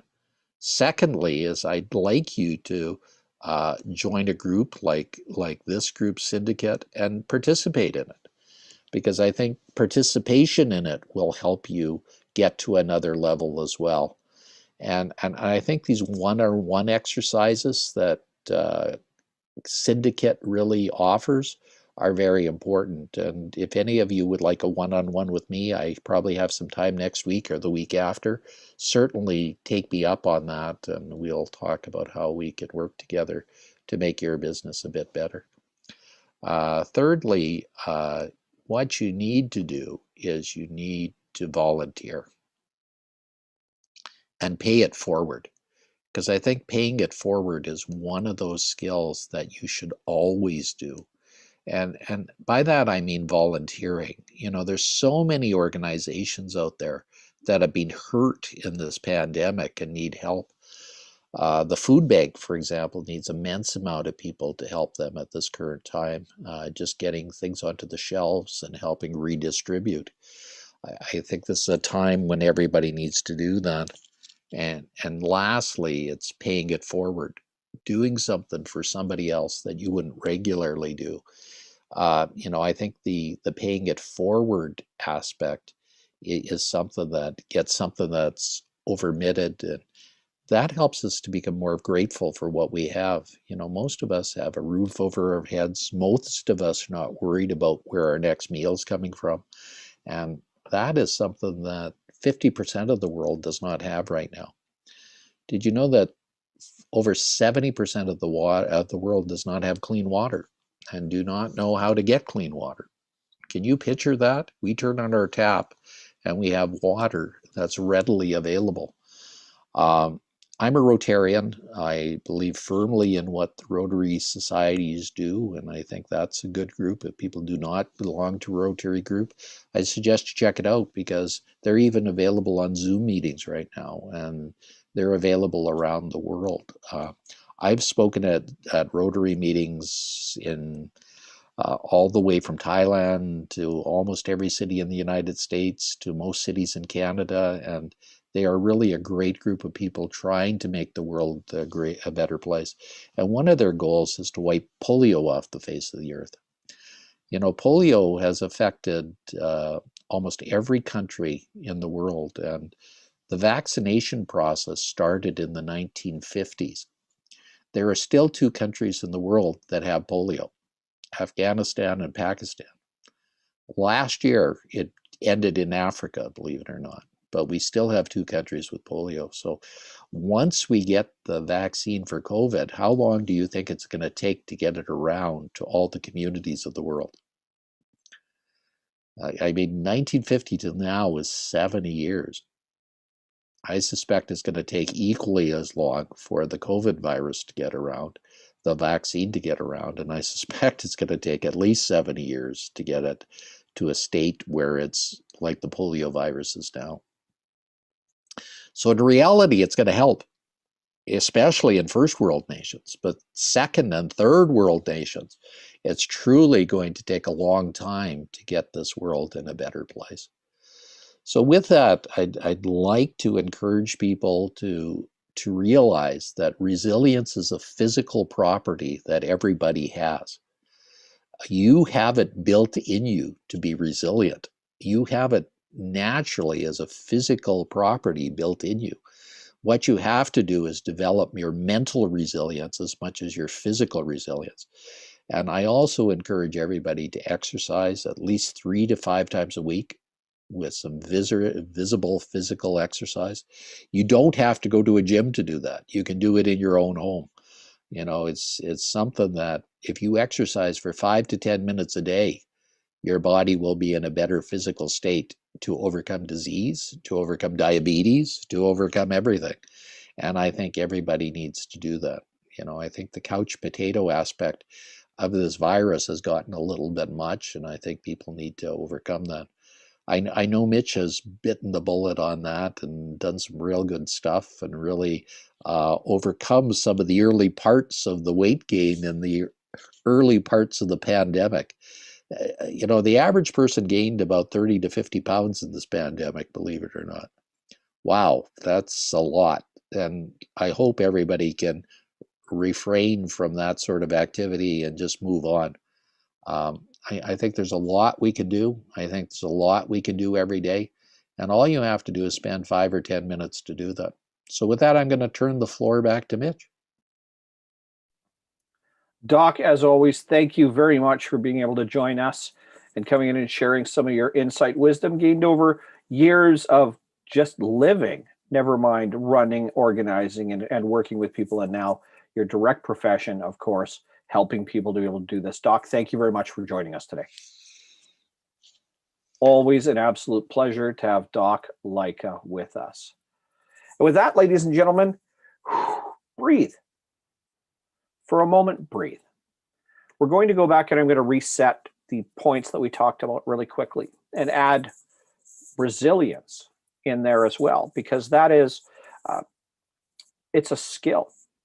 And it is also a personal competency, a development that you have to have. But when we communicate, and what we've talked about here with Doc, is that resilience often means that, and for the development of the skill itself, there are some things to learn, strategies, tools, and tips, etc., that you can learn. But resilience is often taught only because of circumstance. We start to adapt. We start to adopt different ideas. And remember, as we talked about the base level of developing and deploying leadership, to be able to communicate, create pauses, assess, plan, create action steps. And inside those action steps, what do? We make adjustments. We adjust when things are not working the way we want them to. And then we reset, reassess, and start over. For resilience to become developed and to evolve and grow, our opportunity is to move through that consistently. When we look at what a pandemic brings, or what challenges in an economic landscape like we have now, when we have uncertainty when it comes to health and wellness, when our healthcare systems, depending on where you are in the world, can be incredibly and viciously challenged right now, each one of these creates an uncertain environment. And so when we have to do that, the first task we have to do, and what develops any skills or competencies inside of leadership, and we're going to talk about some of those here shortly, is to be able to communicate, collect information, understand what's going on, and then create a pause, create a moment so that we have some clarity, some information, some context for where we sit uniquely right now. Because to create that pause allows us to assess and plan. So to assess and plan for ourselves, to assess and plan for our personal welfare, for our food, for every instance of what we are trying to accomplish, it means that we can more effectively plan. And then when we go to take action, when we go to deploy ourselves, then we are very likely to exhibit and express, of course, success. Because as we take action, we are looking and being proactive for challenges and problems. We are creating communication again. We're adjusting. We're taking action steps. And then, of course, we're resetting and reassessing. So in leadership, resilience is a competency. It's something that life is going to largely build with you. So there's skills and competencies that we need as leaders. But from this base model to start with, where we communicate, create a pause, assess and plan, take action. And when we take action, watch for problems and challenges, communicate, adjust, take action, deploy new resources or redeploy, then reset. Then we can look to lead through self and others and organizations. And with self, to know strengths and weaknesses, to be able to create pauses. With others, to create that certainty, those pauses. With organizations, to have effective plans. Now we can start to talk about the self, the makeup of good leaders, what creates good leaders, what goes into good leaders, and what's going to help you to become a more effective leader for 2021. So we're going to take a 5-minute pause. Just turn off your camera, go get water, use the bathroom, come right back, and we're gonna drill through our last 2 hours, up to 2 hours together, where we're going to talk about what the characteristics of great leadership is, how to actually develop and deploy a plan for leadership for you, your organization, and your business, and skills that you have to have as a good leader, an effective leader, a great leader, and to be able to use those. So we're going to take a short 5-minute pause. I'm going to turn my camera off real quick. I, of course, have to get a refill on my water. And, since it was a morning, I was out of coffee. Now it's time to go on to my tea instead for the rest of the afternoon. And let's get into this. So, ladies and gentlemen, please stick with us. Those live on YouTube right now, stick with us. A tiny little break. I'm saying 5 minutes. Very likely I'll be back in 2 or 3. And we're going to get right into it. We're going to talk about what makes a good leader, the strengths, strategies, and tools that we have to use, the skills that we have to have, and how to effectively plan for 2021 so that we can lead ourselves and our businesses and achieve success even in the midst of a challenged economy or a pandemic. So we'll be right back with you very, very shortly. We'll get started, and we will maximize this for the rest of the day for you. See you in a moment.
All right, everybody, I am popping back in, and welcome back to our live audience on YouTube. Of course, it's great to see you. We're going to get started in about 30 seconds or so. So get ready. I hope you had water and a good bathroom break, got yourself a snack or whatever it is. It's Saturday, and in our location, it's nice out too. So I know it's going to take some attention away, but let's get back into it and make sure to maximize this and give you 2021 in a way that is going to help you to grow. So just bear with us. We'll be right there in a moment.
All right, we are back and getting going. I'm popping open the notebook, even though I'm the one talking, but I've been writing notes as I was listening to Doc, and of course, making sure that we've got what we're doing next and what we're talking about well organized to bring you fantastic value. So let's make sure that you have everything you need and that you want. You're going to maximize all of your return on your efforts. And of course, let's make sure to conquer 2021. So quick summary for everybody as well. If you're playing along for the morning here, we just talked about resilience with Doc Leica. 5 steps, 5 mechanics for us as we go into leadership. The ability to communicate, get people to pause and listen long enough so that you can help them to create change. Next, create a pause. Create a moment of calmness, of certainty, so that people begin to feel comfortable and are more likely to be able to engage. Next, assess. Look at people, their individual strengths, the strengths of your organization, etc. Look at what can make you weak, what can really hurt you, what errors and mistakes your business has. From assessment, be able to create plans. Look forward a month, 6 months, a year, 2 years. And more importantly, when we create plans, start in the future. These are not action item plans for what's going on tomorrow. These are not operations plans for what your business is going to do in the next 30 days. Strategic is to be able to look at the entire picture, to be able to embrace the whole umbrella for you and your business or businesses, what you're working towards. And then we take that time from a year or 2 years from now and work it backwards to a year, to 6 months, to 3 months, to 1 month. Then from those action item plans, we empower, we create an environment where people can do what they are best at in the environment, the place, and the way that they are best at and what they can do best in turn for. While they're taking action, while they are creating that environment and working towards that long-range vision, that assessed and planned for action item, the solution, the outcome, to build the kingdom, if you will. We, of course, are watching for errors and challenges to be as proactive as possible, to create an environment where finding errors and mistakes is not punitive or punishment. We can find them so that we can build, take away the pain, or once again, use our resources and our people in the areas of strengths to make up for them or eliminate them. To be able to adjust. Good leaders adjust. Good leaders and good organizations adjust. Good businesses and good people adjust. We understand that not everything works the same way it's supposed to all the time, and that's okay. It is permissible for it not to work all the time, all the way we need it to. It's fine. But what is not permissible is to not be able to adjust. And then, of course, we take action as leaders to be able to shore up, deploy more resources, leverage more strengths, assist our people and our organization to be able to achieve those results in a month or 3 months or 6 months or a year or 2 years. And then we reset, reassess, and start to communicate. From there, when we look to lead, to follow 5 items, 5 action items for leadership. We have to be able to lead ourselves. We must be able to lead others. And then, of course, in turn, lead organizations. To lead ourselves, assess ourselves first, know what we're strong at, and make it a mission to shore up, reduce, and eliminate weaknesses. With others, to be able to create that calmness, that sense of purpose and a plan. And in organizations, to be able to communicate effectively, to get the bulk of the people inside of organizations to understand what the plan is, and of course, move them through our 5 mechanics, which is to communicate, create calm, assess and plan, take action, create action items, and deploy people in a way that they're strongest. And then, of course, reset, reassess, and develop from there. So for leaders, though, it is enough to have a mechanic and to know where you're going to do it, but to understand, remember, when we talked about leading of self, know thyself is the very first mandate. So I want you to jot some notes here for a moment about yourself. I want you to write about yourself for a moment, because now you can use Google or any other search engine on the planet, but Google's the most pervasive that we've got right now.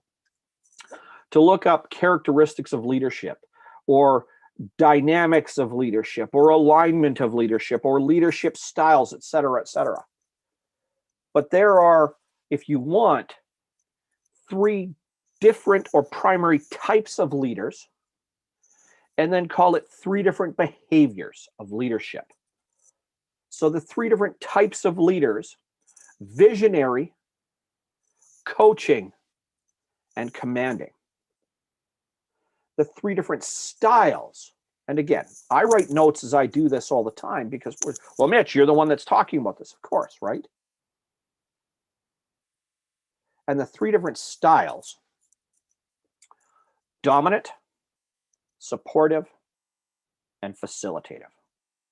So for our 3 different types of leaders: visionary.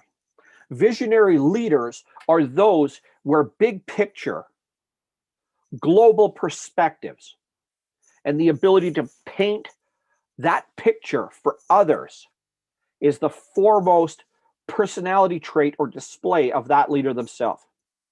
Visionary leaders are those that talk about where we're going to, what the end result is. Visionary leaders are those that can see so very clearly what the outcome is going to be that they can tell us what we're going to be able to achieve when we reach the promised land that is the image in their head. Visionaries paint pictures, tell stories, and elicit responses, usually positive responses, about the picture that we are going to work towards, the image and the icon that we are going to create for ourselves. In businesses, visionaries understand where a business will be in a year or 2 years or 3 years, and can tell us that our hard work is going to achieve this. Coaching as a type of leaders are those that help and support, those that find and make up, that build technical skills. Coaching leaders are ones that educate as well as inspire.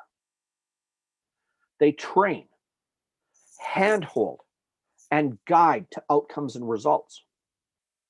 Commanding leaders are those that stand at the front of the room, create action plans, direction, and take people with them. Now, know that all leaders, competent, incompetent, great, average, poor, etc., all have elements of this. Anybody that stands at the front of an organization, business, or a room has a vision for where they would like this organization or business to go to. Understands that at some level, they're going to have to coach, educate, or train people. And that because they own the business or sit at the front of the room, that of course they're going to have to command. They're going to have to manage or lead to a certain extent. But leaders from a type, it's to know thyself, and then leading others and organizations to identify the primary attribute that you have as a leader. To know where, what about know thyself and leading yourself? Knowing where you're strongest. If you paint pictures, if you can clearly see a day in the future for what your business looks like, and you can describe, explain, or elicit a response, get people excited to come along on that journey, they want to see that day too, then your type of leadership is visionary. You can see into the future, you can clearly define, you can see the room, you can see the light cascading through the windows, you can see the furniture in the room, you can see the artwork or images on the walls, you can hear the voices and the murmur of people working, you can see the individuals you're with right now and where they are and what they look like with that measure of success. You can paint the picture of each one of the unique places those individuals sit in and what all of this looks like when you sit in your chair and feel it, sense it, and watch it around you. Visionary leaders have the capacity to paint that picture and use that to define. Remember, our plan of action: communicate, create, calm, assess, and plan. Visionary taking that, the end goal, the outcome, the result, the image that we've got, and to be able to take that and first impart that vision to you, the image, the quest we're going to go on. And of course, to be able to build the plan and the mechanic, the things we have to do to achieve it. Coaching leaders, again, like all good leaders or great leaders, are going to be quintessential and fundamental at being able to build communication, at being able to create calm, at being able to assess people, their strengths and weaknesses, finding the best way to deploy those people to achieve short-term, intermediate, and long-term goals and settings, and to be able to educate and teach people. Remember, know thyself, leading yourself first, and then leading others. Coaching leaders are going to know themselves exceptionally well and are going to understand the individuals, the others, incredibly well. Now, visionary leaders are going to know themselves and what the image, the idea, the end result needs to be, and to be able to engage the organization itself. Coaching leaders are going to know themselves and understand others intimately, and to be able to take others, leverage their strengths, develop them more, add other skills to them, and help them to know where their weaknesses, where those errors and mistakes are created, and in turn can be taken care of, resolved, solved.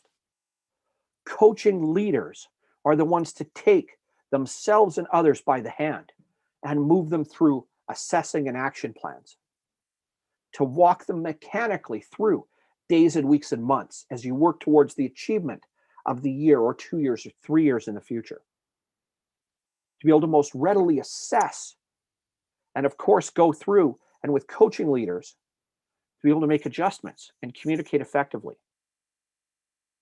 Commanding leaders are ones that will stand at the front of the room and communicate most readily with people, will take charge at the outset, particularly when challenges or challenge times are created. Commanding leaders you will see at the front of every step in organizations. Commanding leaders look at the 3 areas of leadership, self and others in organizations, and commanding leaders focus on others in organizations, knowing who they have available and what the outcome against the organization needs to be, and being able to marry those two together and then provide clear direction. Now, all 3 leaders, whether visionary, coaching, or commanding, need to understand the 5 mechanics in leadership: the ability to communicate, create pauses and calm, assess and plan, create action steps, be proactive in identifying challenges, identify, of course, errors and mistakes, communicate, adjust, take action, deploy resources, and then be able to reset, reassess, pause. But commanding leaders are going to be the ones that work and create action out of assessment and planning most quickly and most readily, and that will look to mitigate against errors, mistakes, to be able to communicate and make adjustments. All 3 leadership styles, all 3 leadership types, leadership types, styles is in a moment. All 3 leadership types, visionary, coaching, commanding, must use all 5 leadership steps. And all 3 visionaries, coaching, and commanding leaders must understand self, others, and organizations. But visionary leaders start with them, with themselves, and know what the expectation, the outcome for the business is. And then from there, they look to engage with the organization itself to realize and achieve the vision, the painted picture of the end result.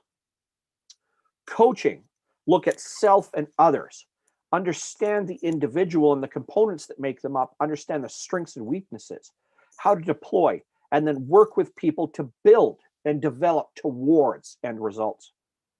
Commanding leaders look at others and organizations, assessing, once again, strengths and weaknesses against outcome and developing actionable items, and then taking the front of the room, communication, and saying, here's what we are doing next. Visionary leaders Look for managers. Coaching leaders mechanically manage people.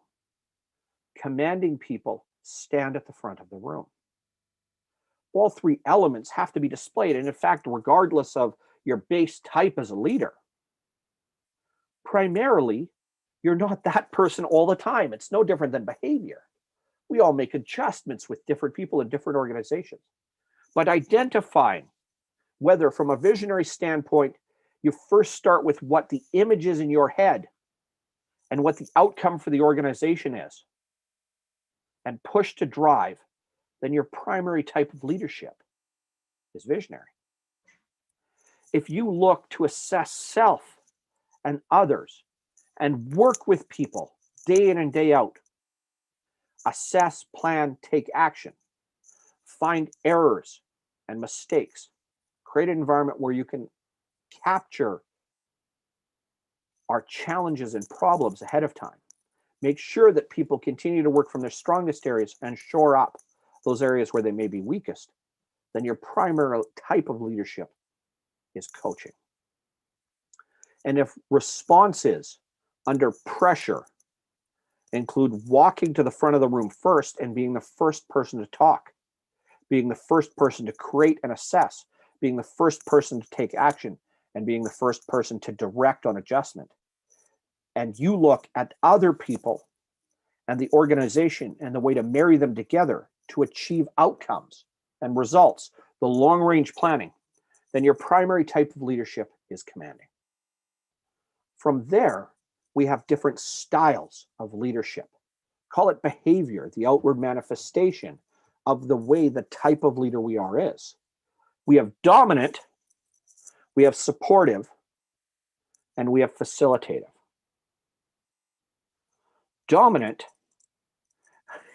in a crude sense, my way or the highway. Dominant will take charge of a room in a hurry. Supportive will help to bolster and uplift others. Facilitative will work collaboratively.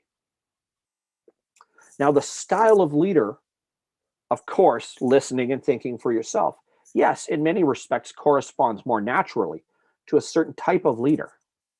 But to understand whether it has to be, and this is not a negative statement, so please don't attach a bias for a moment by thinking this. It has to be your way. I'm here to work for my people. I'm here to work with my people. Dominant, supportive, facilitative. When a problem occurs or a challenge arises, what is your immediate response? To take control of the situation, to empower and enable the people around you, or to find common ground to work together to resolve problems and challenges? That tells you the style of leadership you have. From there, when we look at the type of leaders we are, do we paint a picture and want people to see the end result and bring them along with us while we achieve whatever that picture in our head is? Do we look to find people and enable and teach them how to do for themselves? Or do we, in turn, much like dominant style of leadership, do we immediately look to exert control over a situation? That is commanding. Understanding visionary, coaching, commanding tells you your type, and when we are under pressure, what you are going to devolve to, what you are going to behave like, especially when a rapid response is being asked. From there, the way you follow through talks to the style of leader you are. Dominant, your voice is the one in the room. Supportive, uplifting other people, or facilitating, working with people towards common results. So I want you to take a moment and I want you to think visionary. I paint pictures and I want others to see that picture. I think first of myself, for myself, and what that will mean for the organization.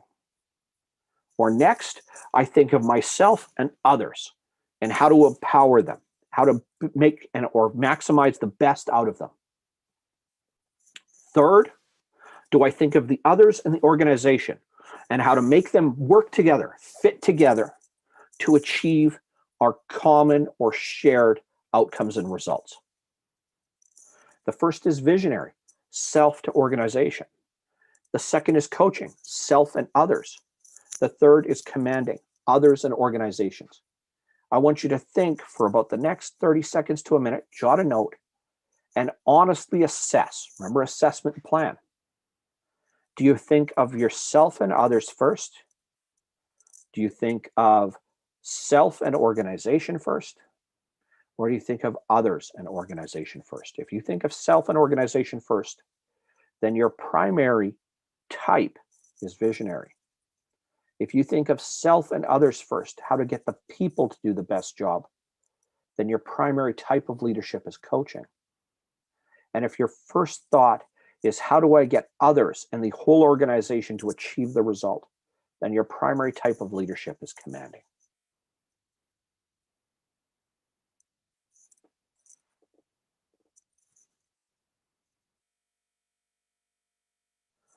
As you're writing those notes, your next line down needs to be, your voice is the only voice in the room, first. Other voices need to be heard to understand. All voices have an equal say. If your voice is the one that has to be heard first in the room, your style of leadership primarily is dominant. If you choose to listen to others first, your style of leadership is supportive. If you look to collect all voices being equal, then your primary leadership style is facilitative.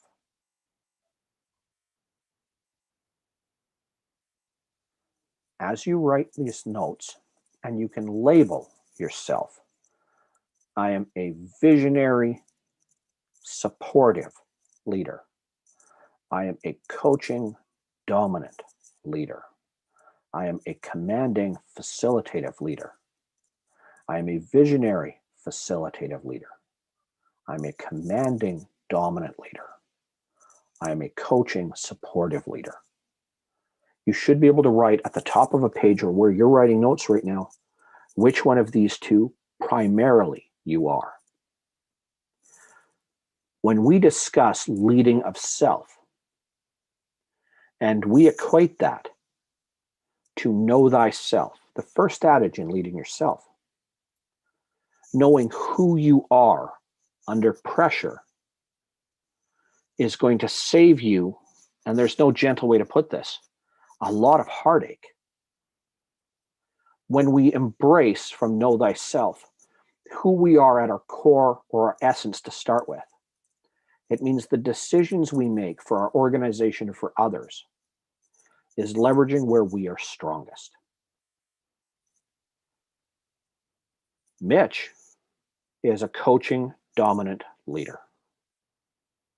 When crises happens, I often feel that I should be one of the first people to talk, not because other people aren't important or that we can't work together.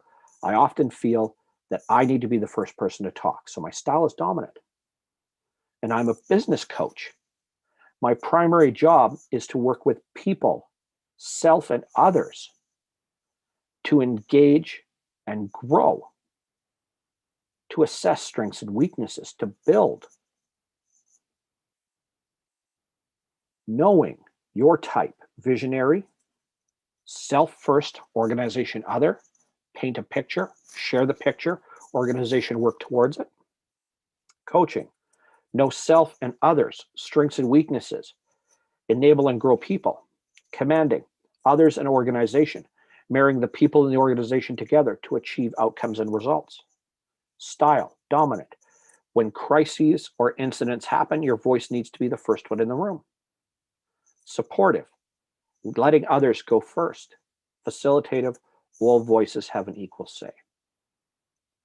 Knowing these two primary types, and while we're sitting here, and when we talk behavior for a moment, understand that when the way we behave every day, leadership type, leadership style, etc., what we think of first, ourself, others, the organization itself, all plays a part in really only two instances. When we wake up first thing in the morning, in other words, there's no pressure, there's no stress, there's no constraint, there's no hurry or worry, or when we are under pressure, because we will always devolve. We will always go back to who we really are. Otherwise, between those two circumstances, under high pressure, high stress, or when we are quote unquote naked first thing in the morning and there's no pressure on us, we will always adapt. We will always look from a people standpoint to match others around us. But if you are to be an effective leader, you must know thyself. So leading of self first.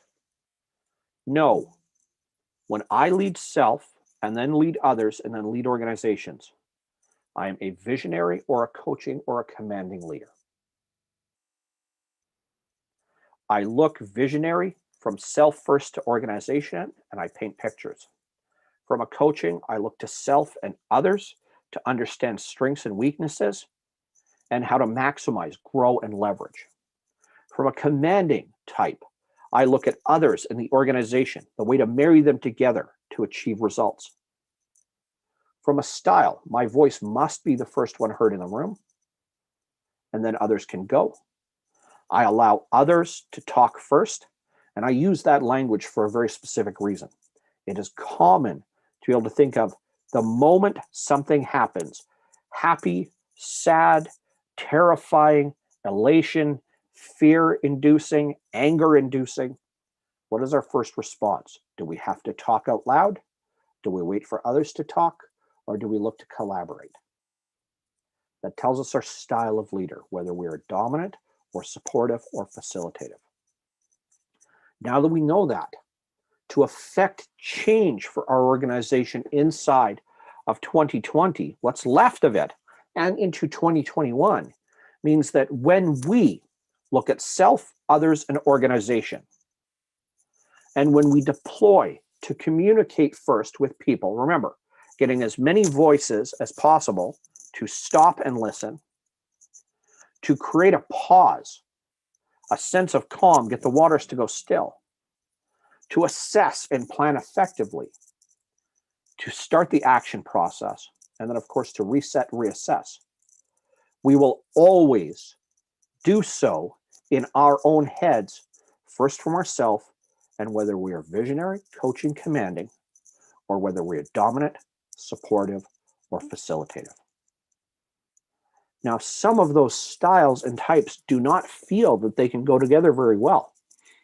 I challenge you to prove that you are wrong. Visionary facilitative leaders, there are examples of them, notable right now. You could very well be one. There are commanding facilitative leaders. I think of others in the organization first and how to maximize their return. And I like to work collaboratively with people to do so. Coaching and supportive seems like a natural line, coaching and facilitative, but coaching and dominant, that doesn't seem like it goes well together. It absolutely will. I am a coaching dominant coach, which means that I want to make sure that my voice is heard first. And I will work with you and others and myself to make sure that we are maximizing ourselves. So it's okay to look and go, I don't know if these would go together.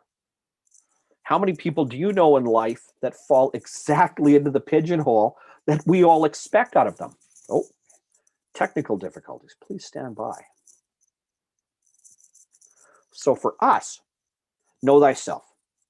Type, visionary, coaching, commanding, dominant, supportive, facilitative, and how that applies compared to our 5 development cycle pieces, the song that never ends for coaching.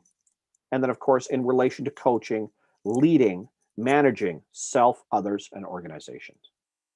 Now that we've looked at this and you've got some jot notes for yourself, I'm a visionary supportive. I am a coaching dominant. I am a commanding facilitative, etc. And I've got these 5 mechanics and steps. We want to talk about what makes you either good at your job or what you have to add to make yourself better. So again, I've been talking about it for almost 3 hours. Who here, for the live audience that's here right now on YouTube, if you want to, please don't hesitate to drop a comment. We'll get back to you, answer later. Who here thinks everything we've talked about today you can learn? Can be a developed skill, right? Absolutely. Now, there are those people that are, I don't know, more social, more gregarious.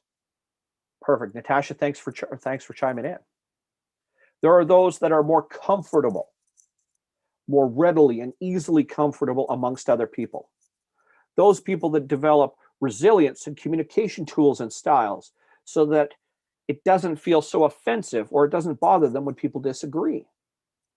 Because leadership, of course, is still about disagreement as much as it is about agreement and working together collaboratively. But every aspect of this is skill-based. It's something you can learn to do and you can follow along. So if you start right now, you log off and you say, I heard enough, done. I got a pretty good idea what's going on. And I think I got a solid plan for my business in 2021. And all you did on a daily and weekly basis was make sure to communicate effectively with the people around you. Make sure to create a moment of calm, pause, assess and plan regularly, take action steps, shore up against problems, challenges, errors, and mistakes, make adjustments, and deploy other resources or people to help create more strength in areas or get results faster, and then reset and reassess, you'd already be doing a better job. You'd already be creating an environment where you are a more effective leader. You're a better leader. Next, you said to yourself, self, because remember, it's not others or organizations. If you say in your own head, hey, others, what do you think? I can't help you as a coach if there's more than one voice in your head. And that was a moment of humor. Bear with me. But you can understand whether as a leader from a type, you are visionary, coaching, or commanding. And from the style, you're dominant, supportive, or facilitative. Already you're making bigger steps. But now you want to specify the kind of skills you have. Remember when we talked about assess and plan, knowing our weaknesses, and under ourself, know your strengths and know your weaknesses, and work really hard to be able to develop and grow and overcome your weaknesses and challenges. So for us, we need some skills. Now you can use Mother Google, you can read a number of books, you can look at all sorts of different things to make you a little better. But here are some primary ones. Here's some principal ones. Now, lists and profiling that I use have 27 of these buggers to go with them. But here's a list of things that are essential, quintessential, and equate to time and again what makes good leaders. Because some of what makes good managers also makes good leaders. Some of what makes good leaders makes good managers. And what makes good leaders or good managers also makes for good employees, good workers. But here are some of the things, or not some, the most essential skills that you have to be effective as a leader. Some of these you can develop by taking a course, watching and playing along with this video, watching in the future, reading a book, etc. Some of these take some time. Some of these take circumstances, resilience. So the very first one, in fact, we had Doc talked about it because it is one of the most effective skills in leadership, resilience. And in a plain language standpoint, for resilience to be displayed, resilience is, and the kind of person I am, it doesn't say savage in business behind me on by accident or across my shirt, but I like to use plain language to make points. Resilience is being able to get punched in the mouth and get back up and keep doing what you were doing. The more time it takes you to recover, and no, I'm not telling you have to get punched in the mouth to learn resilience. I'm using it as an example, a comparison. Being able to get punched in the mouth and more readily or quickly rebound, pop back, to be able to go back to what you're doing. Now, if you're carrying a tray of food and got punched in the mouth, you're going to drop that tray of food. That's going to suck. You've lost all that food. It's also going to suck because if you're carrying a tray of food, let's say at home, and somebody punches you in the mouth, either intruders got in, and that's terrible, or a member of your family likely doesn't like you as well as you thought they did. Or maybe you did something to deserve getting punched in the mouth. Now, the speed at which you go, what was that for? Trying to juggle the tray, pick up and clean up the tray, and start the conversation over why you got punched in the mouth carrying a tray of food is a display of resilience. The more time you spend shocked with a tray of food all over the floor, just wondering what has happened, the less developed your skill of resilience is. So please don't invite people that love you to punch you in the mouth when you're carrying a tray of food. That's not what I'm advocating here. But resilience is one of the essential skills in leaders. The more resilient we are, the more we create that sense of calm. Remember step 2, create a pause, create calm.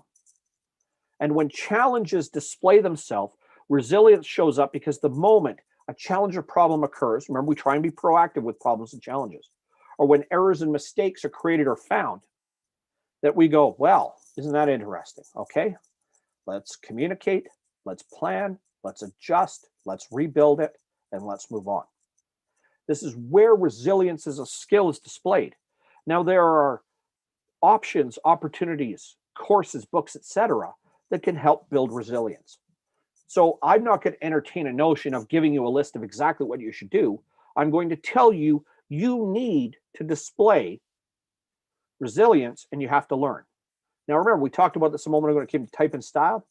Mitch's type of leader is coaching. Mitch's style is dominant. So what did I just do?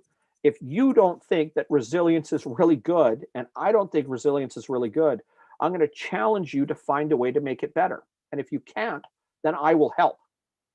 So if your resilient skill development isn't there, get a book, get a course, talk to me, find a coach, etc., and start to develop the skill of resilience. Next skill down inside of leadership, self-starting. Regardless of style of leadership, supportive, waiting for other voices, facilitative, working collaboratively, leaders must self-start. If leaders do not have self-start, they're waiting for somebody else to define what needs to be done.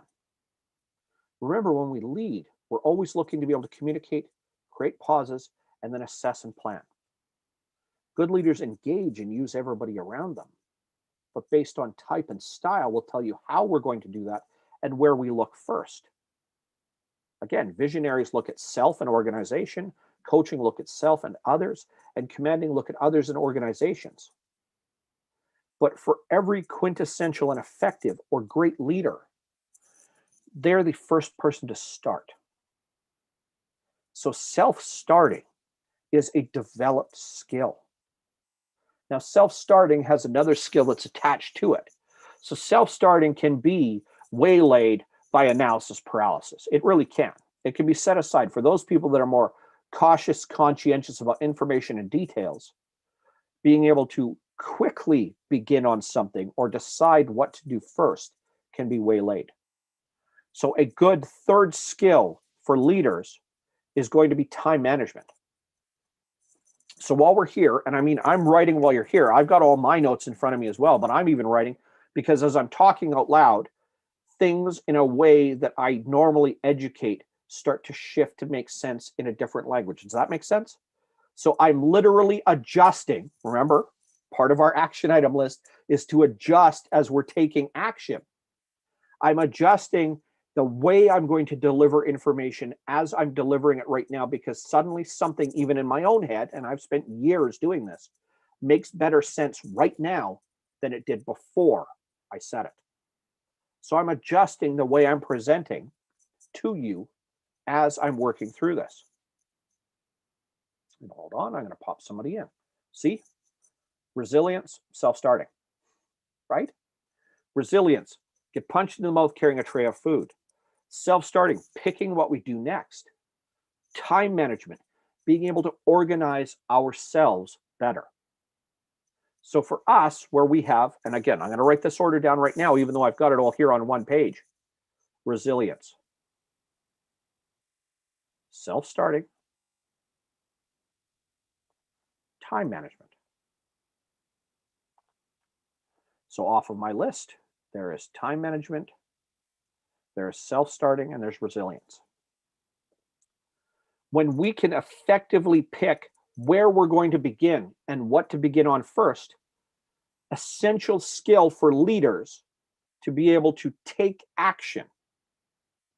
Time management means that when we look at what we're going to pick next, we're going to prioritize based on importance and where things need to happen to make sure that the most essential, critical ones are going to happen first, or the most essential and critical are going to happen in the place that fits best. Remember, we talked about leadership, assessing and planning, and we're talking, you want to start a year out or 2 years out and then come back to 6 months, 3 months, and a month. Knowing that something is essential and important, self-starting, that something is going to happen, being able to pick that it's going to happen, but knowing that it doesn't have to happen right now, time management, and giving it a home is a fundamental developed skill in leaders. Being able to know that everything is important is good. Being able to know that everything is vital is good.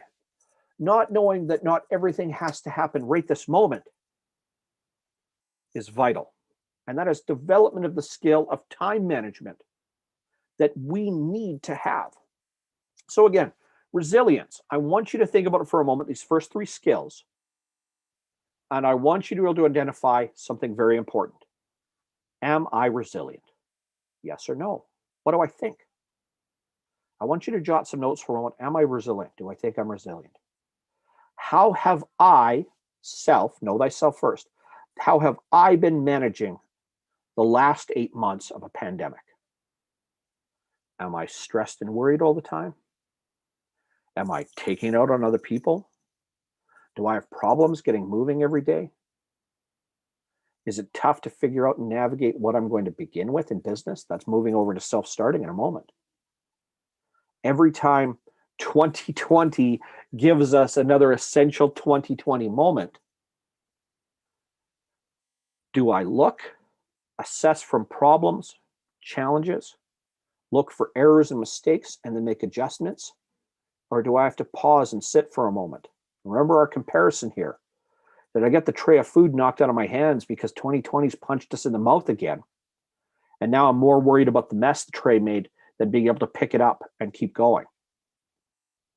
Next, self-starting. Not how quickly, but how often do I look at whatever tasks, behaviors, or activities I have to perform. Remember, assess and plan.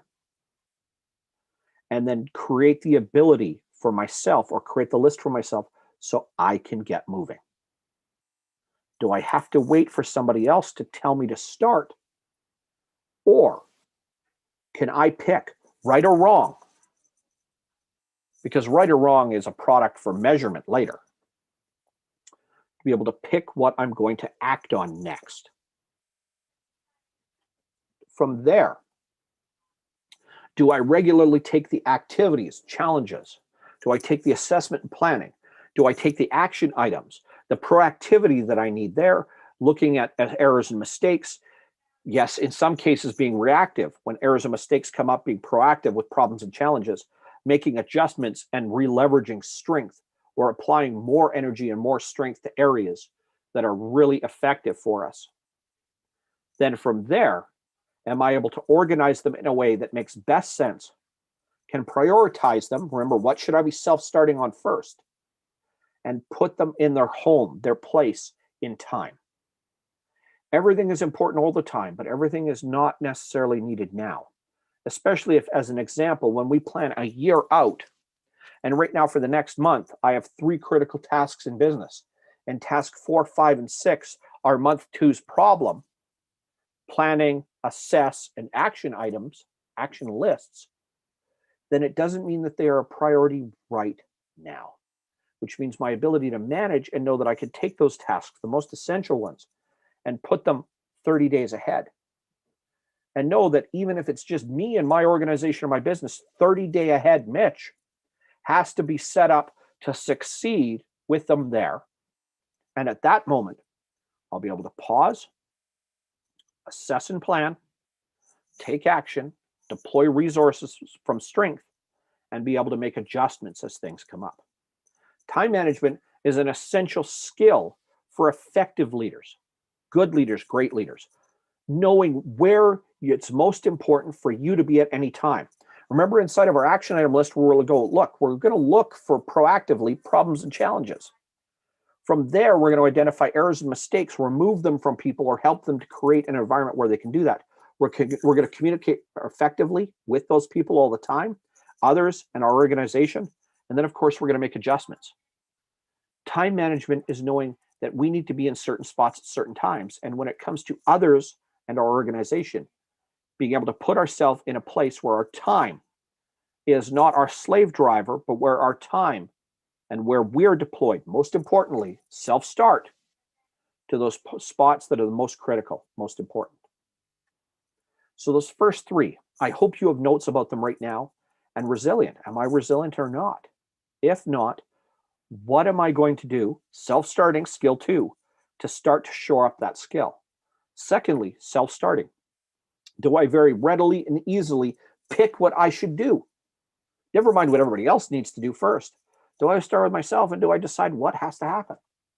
If not, if I'm waiting for other people for feedback, then my self-starting skill development is low. Then I need to find a way to develop that. I need a book or a course or a video or a coach or something to help me to start to develop the ability, the skill to self-start. Next, time management. Whenever a certain number of functions at time, or particularly when under pressure, I have a whole bunch of functions right now that are urgent and important. Are they all urgent and important right now? Can I organize them in a way that's going to maximize what? The strengths of myself and the people around me and the organization that I have? Because there is never an instance where everything is urgent and important right now, because chances are, what have we done? We've created an error or mistake at some point in the past that has allowed a number of things that became urgent, important, critical to happen right now to be left off being resolved until they do become critical. So it means our time management skill, yes or no? Does that happen to you all the time, or does it never happen to you? So time management skill, really good. Fourth skill, decision making. Decision making is logical thinking. Now, you can drop in the chat or on YouTube. You can drop a comment if you want. I'm going to be curious to go back to the math. I'll give you the answer very, very shortly. But how many people, by percentage, think they make objective, not emotional decisions? In other words, the percentage of the time you make an objective as opposed to an emotional decision. Or how often, by percentage, in the number of times you make a decision in a given day, do you make a decision emotionally instead of objectively? Now, there's two different numbers, and there can be some different social psychology and different studies that goes to it. But there's a universal number that's been constant for years. So on an average day, whether there's pressure or not into a situation, 72% of the time, we make an emotional decision. When we make money decisions, 92% of the time, we make an emotional decision. So why do you think there are so many? There we go, right? Don, right in there. Thank you, brother. Right in the ballpark. Bingo. Exactly. 30-70, right about right. Now, what's interesting in our life, Natasha, brilliant. Thank you very much. What's interesting in our life is the moment we decide to make a money decision, we make money decisions emotionally more than we make regular decisions in our life emotionally. I learned that interesting statistics, and just as a quick aside for a moment, by one of the most noted investment gurus on the planet right now, Phil Town. And Phil Town talks about investing, and where Phil Town learned to invest was from a little known guy named Charlie Munger, and from a really well-known guy named Warren Buffett. And when those two men make decisions money-wise, it is all about the math, baby. What does the math say about how good the leaders are at their jobs? What does the math say about how strong the financial welfare of the business is? What do the numbers say for the kind of company they are? What do the numbers say about the way they sell? What do the numbers say about their potential for longevity? So when everybody on the planet makes even more emotional decisions about money, including the people that we trust to make money decisions for us, what does that say about the way we make emotional decisions on a day-to-day basis, even with our own money?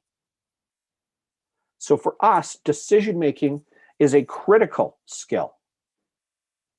Because when we look to make any decision in life, the likelihood and the higher the pressure the situation is, the more likely we are to make an emotional decision first, as opposed to a rational or an objective decision.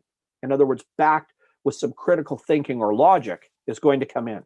So when you're writing skill 4 down for decision making, now, again, what's strange about decision making is you're going, well, Mitch, you talked about dominant leadership style and commanding leadership style, and it sounds like those people make decisions really fast. Yeah, they do. They even make emotional decisions really fast. Certain types of leaders and styles of leaders make emotional decisions much slower.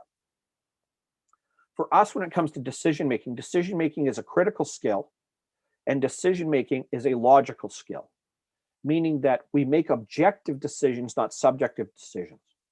So when information details, challenges, problems, errors and mistakes, new situations, changes in our environment, changes in our business, changes for our employees, etc., arrive, our job from a decision-making standpoint is to always assess this. Am I making a gut decision? In other words, as soon as something happens, this is what I think we should do. Now, some people are going to make gut decisions and take time to talk about it. Some people are going to make gut decisions and think this is what we should do. Okay, decision making. The first phase is always from a place where, as fast as we decide safely in our own head to transact on something. So decision making. How quickly does an idea pop into my head? Next is the idea, decision, or action logical? Well, Mitch, I don't know what the hell the word logical means. I'm not going to explain it here on a leadership call. I'm going to tell you to use Google or your device to look it up. In other words, the decision that I made, whether immediate or whether a little bit of time, does it make most sense? The decision, if it makes most sense, how much information can I equate? In other words, justify the decision based on what I know. The last criteria for critical decision making is, do I need to seek more outside information to make an objective decision? Where does my emotional side decide as fast or as slow as it does on a decision? From there, is that decision logical? In other words, is it backed up by facts? Third, with the facts, is there enough information to prove that the facts are real, or are they conjecture? In other words, do I just think based on some of these facts that they apply, or is there any other information that can help to equate to the facts being factual and not true? Once again, impression or emotional state. Fourth, any decision I'm going to make, do I need to seek outside input or more information? Decision making comes in really only 2 styles, and this is mathematics, psychology, and logic. Now, math has been great, and we're all gonna have flashbacks. And once again, I apologize for this, to junior high or high school, where we have interpretive and extrapolative information. Interpretive, inside all of the information sources, I can create an answer. Extrapolative, with all the information I have, the answer I'm looking for is in another box. But because this box looks similar enough to this box, I'm going to be able to make an assumption. The way I prove the assumption is by making the first box make the most sense logically, information driven, and looking for as many information pieces that can be like as like, so that I can prove that anything missing in the second box, extrapolative, makes the most sense and is the most information driven. Interpretive is the most common of our fast reaction decisions. The most information I have, I've experienced this before, all this information points to an answer. The most fast acting answers come interpretive. Extrapolative are the most common emotional answers. This looks close enough to this, that has to be the answer. Done. In both instances, the example I've used has more to do with our emotional ability to make a decision than our logical ability or objective ability to make a decision. So decision making, can we make good decisions? Can we make great decisions? Can we make sound decisions? Okay, now let's ask yourself, write a note. Do I decide on things fairly quickly, even in my own head? Yes or no? Okay. When I make a decision in my head, is it based on information or based on feel? Okay. Information and feel, interpretive to extrapolative. Next, when I make this decision, am I willing to take time to make sure that enough information points to this answer objectively, or am I good with it being a subjective decision, emotionally based? In other words, what is the critical outcome or consequence of a decision?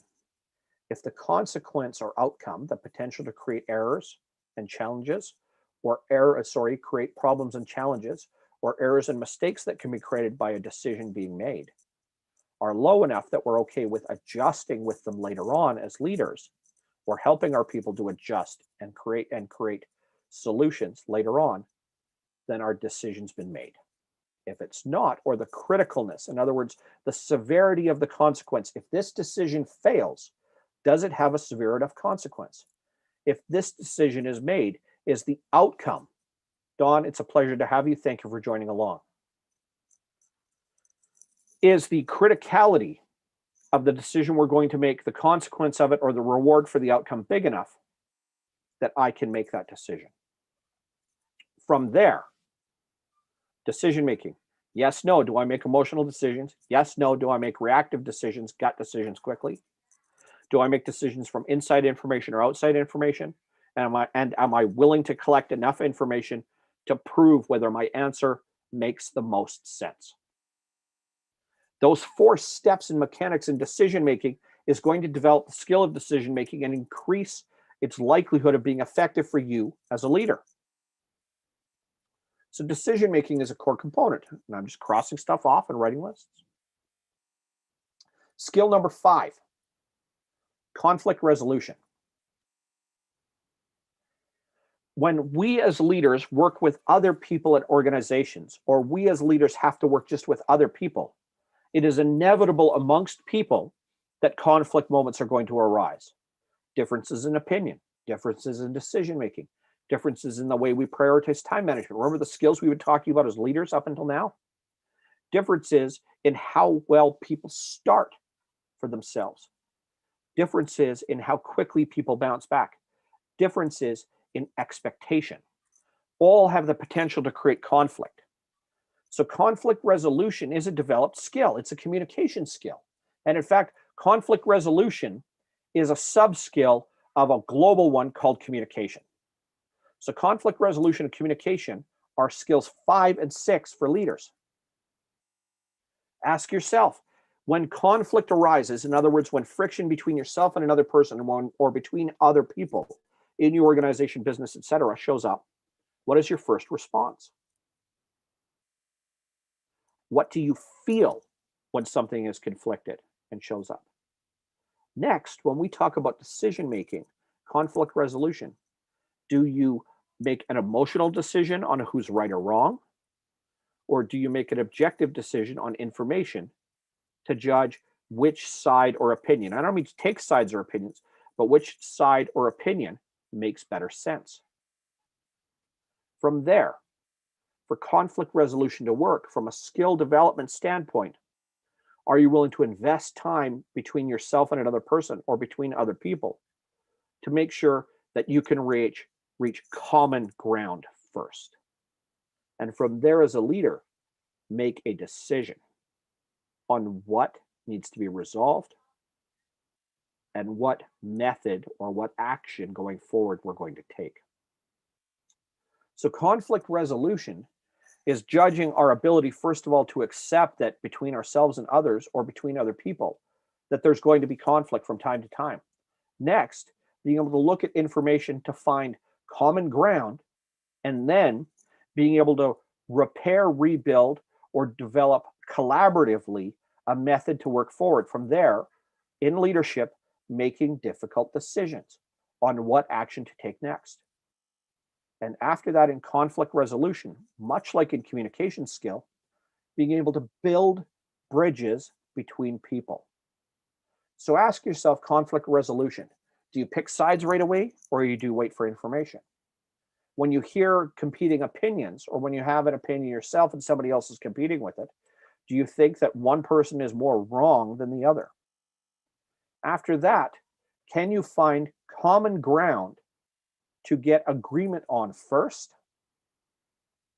From there, are you willing to decision-making time, look at enough information to be able to make an informed decision, then pick an action item, remember our action list and adjustments, and from there, getting people in conflict, whether it's yourself with someone else or other people, to be able to come back, quote unquote, to the table and dialogue constructively, objectively, and set aside emotion.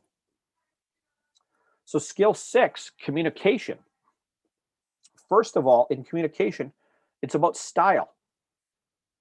What way do you choose to communicate with people regularly? Secondly, in communication, it's about tone and body language. What is the nonverbal method that you're delivering information? And so this is all germane to you to start with. Third, what language matches what we are communicating with? And fourth, what repetition in communication has to happen? Most people understand about 5 to 10% of what you say to them the very first time you talk. To communicate effectively, it bears to understand, remember we've talked about resilience, self-starting, time management, decision-making, now conflict resolution. What is going to be the highest order of outcome? In other words, what information do people have to take away first? Then when we communicate with people and we pick things like importance of what we're going to communicate, does our tone and body language speak to that? If we're having a very serious discussion about something with a high consequence, does it pay to be funny? Maybe not. When we have something celebratory to talk about, does it pay to talk like we're reading the farm report? Probably not. Every person has a different communication type that they have when they wake up first thing in the morning. But communication, to know that first of all, your message is critical. Secondly, the body language, the emphasis you use is vital. Can someone share with, what do you have? Sorry, Lois, let me check and see 1 second.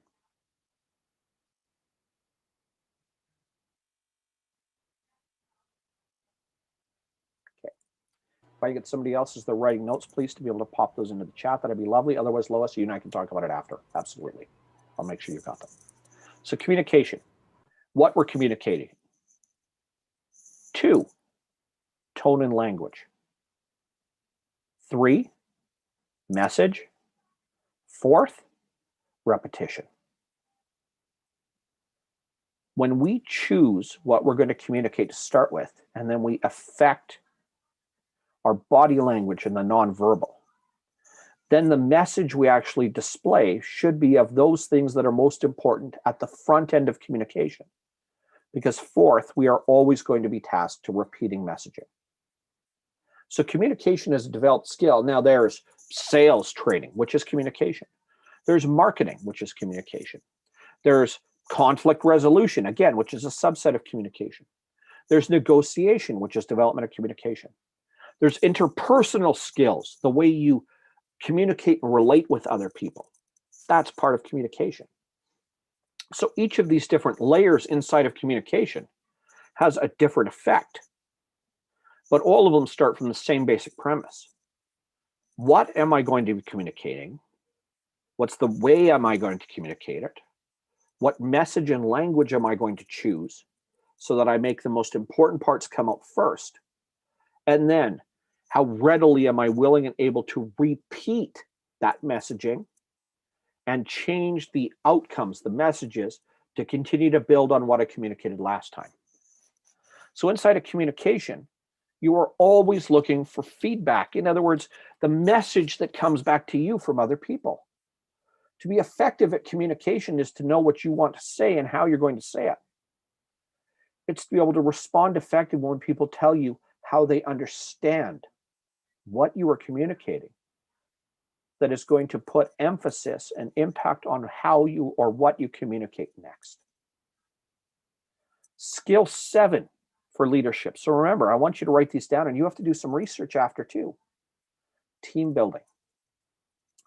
Can you get people that are similar to work together? Can you get people that are not similar to work together? Next, what makes up a team? What makes up dynamics? And third, are you willing to manage the people? Team building is an important skill because until we learn the skill of getting more than ourselves to follow along with, remember, communicate, create a pause, assess and plan, action, take action, and of course, reset and reassess.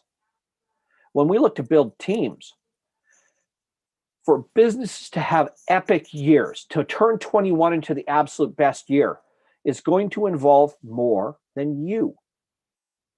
The moment it involves more than you, for teams, what do we want to do first? Assess. Who do we have or who do we need?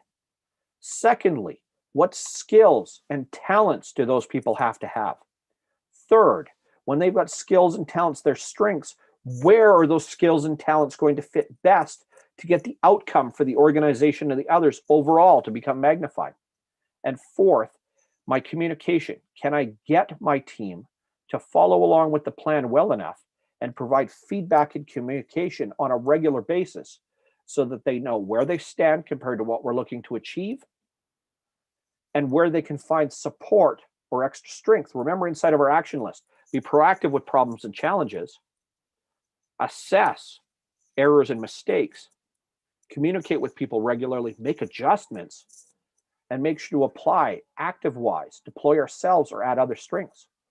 For teams to become effective, people need to know that other people in the team are working to the same purpose, that things have been distributed fairly, that rewards match effort and outcome, and that they know what to expect from you as a leader.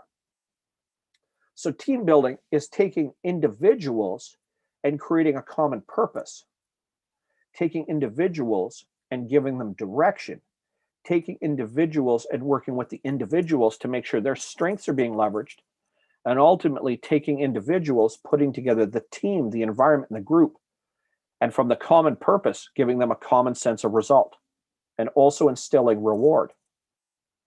Team building is looking at the elements of the individuals and being able to put them together in a group in a way that harnesses and magnifies their strengths, that allows not one person working alone, another person working alone to only create what only one person does, but to be able to get two people to work together and have the outcome come out to what three people would do by themselves. Because when we work together effectively inside of teams, we magnify results. So that's skill 7. Skill 8 in leadership, delegation. When we develop teams, and from our decision making to being able to communicate, resolve conflict, and ultimately build teams, now we start to talk about delegation. To be effective leaders is to know what tasks are so important that they must stay in the leader's hands, and what tasks, remember our time management, what tasks, where the importance is, and how long it's going to take to be done, and where to take those tasks, delegate, or assign them inside of our teams. There are certain tasks in this world, in life, and in our business that are musts for us to perform on. From there, the act of delegation becomes simple. What becomes more complex when we look at things, and so we started with resilience and self-starting. When we self-start and decide that we're going to take action, we will often take action first, and we will often take action with everything. Looking at the critical importance, the consequences of actions, the severity of those consequences, or the risk versus reward starts to tell us how to delegate. Rhett, that is a great word. Synergy. To find fit from team building, and now to be able to take tasks and do what? When we looked, assess, and plan, and then we went to our action items, in other words, assessing what people's strengths and weaknesses are, delegating or marrying tasks, actions, or activities inside of our business to those people that have strengths. And then to be able to empower them enough, to be able to give them enough to be able to do those tasks inside of that delegation, to be able to become successful. And then, of course, through our action steps, communicate, create pauses, assess, plan, action, look for errors, mistakes, communicate effectively, make adjustments, and make sure to add more resources, leverage strengths in different ways as we adjust so that our outcomes come out. From that, we come to skill 9 in a leader's arsenal, mentorship, mentoring. Mentoring, at its base essence, is being able to educate people on how to do things that they don't know how to do or might not do so well. Mentoring and training go hand in hand, but mentorship also means that you're able to be there as a resource for people when they are not at their best. Mentorship implies that we're willing to once more help to guide, that we're willing to instruct and teach, and that we're willing to also be a resource for people when they are not at their best. Mentorship is an essential skill inside of leadership, because without which we don't become effective leaders. We are merely managers, training just well enough to perform the tasks of the job and measuring a result or an outcome from the day's work. Mentorship is people knowing, and this is where skill 9 comes skill 10 in leadership comes in. Mentorship relies on another essential skill in leadership, which is trust. Trust has multiple layers. In fact, there's vulnerability-based trust, the highest form of trust, meaning that I can look, say, do, or make mistakes in front of you and not feel like I'm being judged. Or at the surface, from a trust base, I'm not willing to put myself out because I don't think at the surface I can trust you first. Or I don't think that you're willing to put enough into the middle as before. So trust and vulnerability-based trust are actually developed skills, because developing trust as a skill is being developed partly through mentorship, how well and how readily you look to help other people to overcome their challenges, problems, to fix errors and mistakes and not hold them. Now, again, accountability is one problem. Accountability is one thing in leadership. Blame is another. When errors and mistakes crop up, was that created by the individual? Was it created by the way we're doing things, or created because we just didn't know better? And then when problems are created by people, do you help them to overcome those or change the way they do things so that, problems and challenges never turn into errors and mistakes? Or does your accountability mean that you're going to blame people?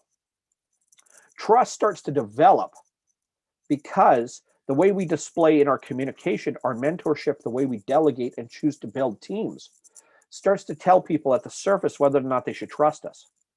Next, to develop trust, we need to build an environment where when we communicate with people, we let them know and understand that while there's always going to be consequences, punishment is not part of the order of the day. We're looking to build.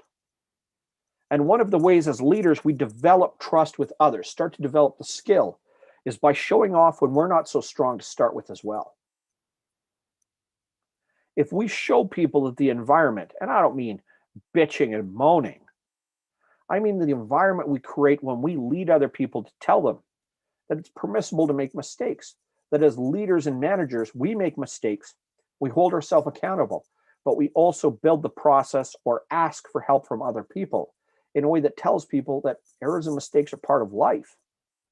And as such, it is permissible for us as leaders to make mistakes in front of our people, our employees, the others in our organization itself, which means that the moment somebody risks from a trust standpoint, making a mistake or admitting to a mistake in front of you, to behave towards them the same way you display your behavior about mistakes to begin with.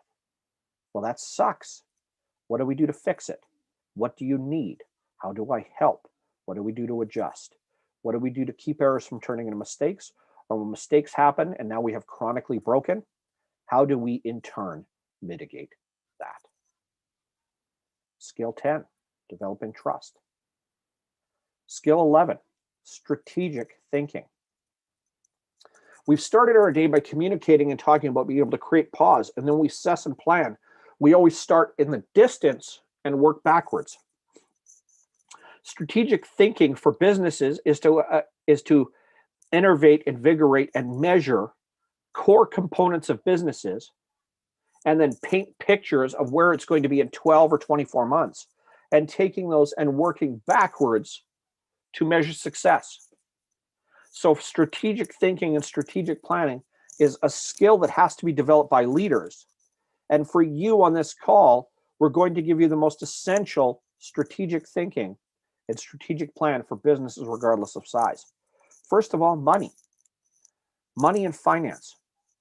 What is your expectation for 12 or 24 months, a year or 2 years down the road for money and finance? Work that backwards so it becomes measurable as a growth pattern for your business. So know what the consequences financially of behaviors and failures are going to be, and have a measurement. Where are we going to be in a year? And what does that mean every month working backwards to where we sit today? Strategic thinking next. How do we develop our business? In other words, how do we sell and market? What are we selling? Why are we selling? Why is it important? How is it important to the marketplace? What makes us different from our competitors? What is our organization's strengths and weaknesses? Those weaknesses, how can they create consistent challenges or problems? And what errors or mistakes can be created out of that when we assess our strengths and weaknesses? And in conjunction with our sales, businesses always want to be set up strategically, thinking strategically to sell from those places they are strongest at. Because very likely the most profit, in other words, the most money, when we think strategically about our business, starts to equate to it. The third area when we think strategically about our business is our operations and our people. In other words, the way we do things and the others in our organization itself. This is where we think of people, process, and tool. The person that does jobs, the way they do jobs, and the tools that they're going to need to do those jobs, when we think strategically about our operations and our people, are essential to know who's good at what. Remember we talked about assessment and plan? Who's good at what? Who's not so good at it? How do we make up for it? How do we block that off? How do we make sure the weaknesses of the individuals, the organization, don't punish us? And then how do we improve the way we do things, operations, and how do we improve the people so that their strengths can be leveraged and inflated and their weaknesses can't punish us? Making sense now? Okay. Fourth area, the strategic portion of our business, which is what we're talking about in strategics. We've got money and finance. We've got sales and marketing. We've got operations and people. And then we have the global picture of our business. The people, processes, and tools, but our forward thinking. Where do we need this to be in 12 months? Now, strategic thinking means that when we look at where we're at currently, how many people does it take to do what we do now? And how many people is it going to take to what we're going to do in the future? In turn, we equate that to our sales and marketing. How much behavior, how much activity, or how much sales and marketing stuff has to happen to equate to how much business that's going to be revenue-wise in the future. From there, we're going to address whether we have to invest inside of our sales and our marketing. Strategic thinking is looking forward at what we're doing, taking what we expect for our outcome, measuring it back, and then making key decisions on the people we have, strengths and weaknesses, how to leverage them or overcome them, what additions we have to add in the form of people, what we will have to spend in the form of sales and marketing, because we have to spend money to make money, right? How much money we're going to have left over. And from that position forward, that means that we might very likely have new people. We might have new facilities. We're going to have different financial and money expectations, cash expectations. Our sales and marketing will have to work a certain way. And then the operations and the people side will have to have a certain look, certain feel, certain roles, certain jobs. From there, when the business inflates another year forward, it's going to create a new list of challenges and problems. Those challenges and problems we wish to be proactive with. We want to identify as quickly as possible, if we can, predictively, errors and mistakes that can be created. And then from there, those errors and mistakes that can be created, how to once again make the business either stable or grow, and what elements we have to add. Strategic thinking is when we look. Now, I'm going to use chess as a good example. Most people, when they play chess, have to be reminded how the pieces move to start with. And then as the pieces move, they understand the consequence of moving to a certain place, because pieces can get taken away by other pieces, they get wiped out. And that on the board, that your queen is the most advantageous position or piece, because it can move the most number of places, but it also becomes the most vulnerable. And your king, while can move the same number of ways that a queen can move, is actually the one you have to protect most. So your queen becomes your biggest emissary and your biggest threat on the board. But eliminating the queen means that you've also taken away the most powerful piece. The king can do everything the queen does, but the king has to be the one protected and has to survive to the end of the game. So knowing which way what pieces move, then equating the way your opponent moves their pieces, starts to build tactics, responding to what they're doing.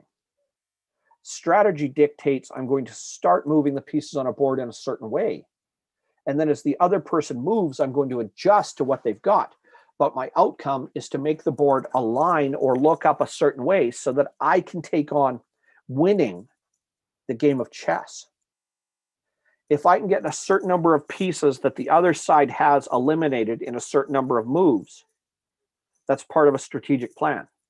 If I can force the king and the queen into certain spots of the board where I have advantage, that's part of a strategic plan. If I can go in and eliminate 2 or 3 essential pieces in chess, a queen, a bishop, and a knight or a rook, that's part of a strategic plan, because it eliminates strengths for the other person. So when we think strategically, we want to know what we're strong and what we're weak at. We want to know what our people can do. We want to look at how much money we have to have financially, where our strengths are. And we need to be able to look 12 months, 24 months in advance and equate to not just the measures, but the moves we have to make to get there. And when our opponents or the marketplace are going to respond to us or going to act, we just know that we want to put certain pieces in certain places at certain times, because the outcome is going to be a stronger chessboard, strategic thinking, and the outcome starts to become foregone conclusion. It was the first time chess was equated to business. Nice.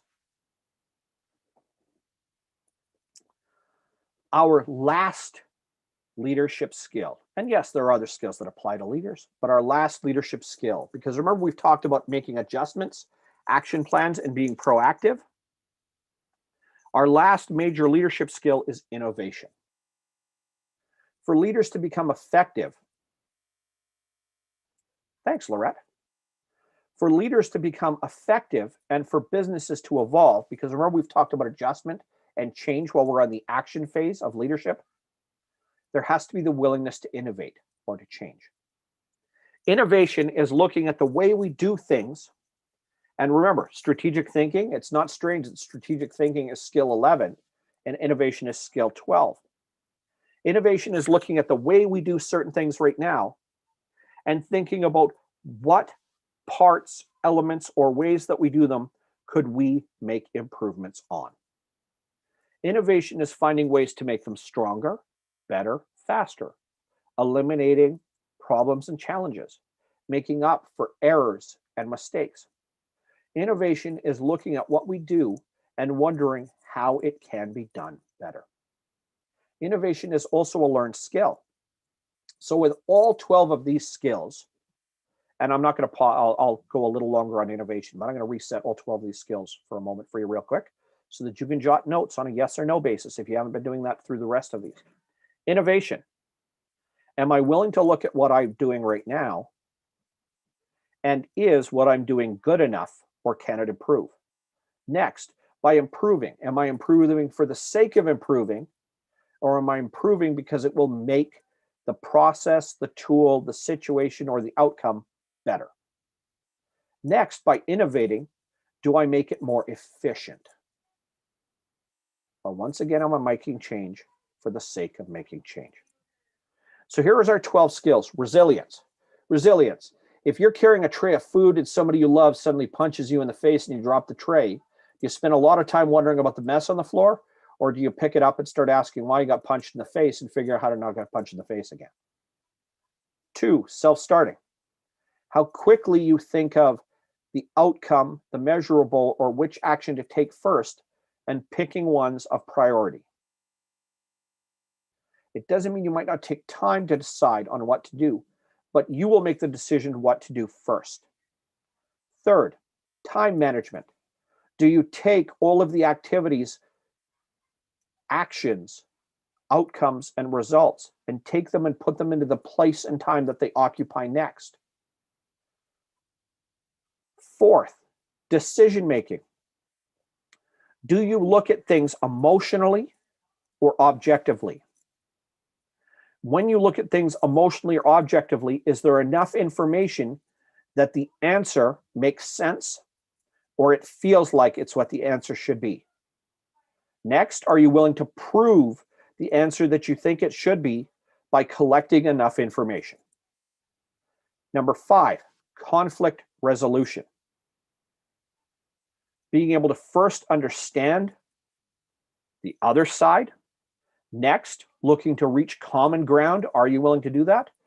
3rd, being able to use the communication skill to build a bridge either between others or between yourself and another that's conflicting. And 4, working towards a collaborative outcome. Communication. Are you willing to look at what you want to communicate? Are you willing to look at the way you communicate, body language, tone, inflection, etc.? Are you willing to think about the message that you're looking to communicate? And you're willing to take feedback from other people so that you can adjust and change, because absorption of information, in other words, the criticalness of what you're communicating, is so very little to start with that you have to know how to prioritize what you're communicating. Team building. Have you ever built a team? Do you want to build a team? From there, building teams. You have to assess strengths and weaknesses. You have to take a team and an environment and match that up against the outcomes of your business. When you match it against the outcomes of your business, do you create any holes or other weaknesses? Do you create any potential for errors and mistakes? Can you leverage the strength of the individuals in the team so that the outcome becomes more than every individual working by themselves? Delegation. Are you willing to look at critical issues and ideas? Are you willing to look at certain tasks and inside of your team, take tasks that match other people's strengths better and give them those activities or actions? Mentorship. Are you willing to invest in other people? Let them feel safe. Let them know that they can make mistakes, and teach them how to do things they don't know how to do. Trust. Are you willing to show emotionally and vulnerably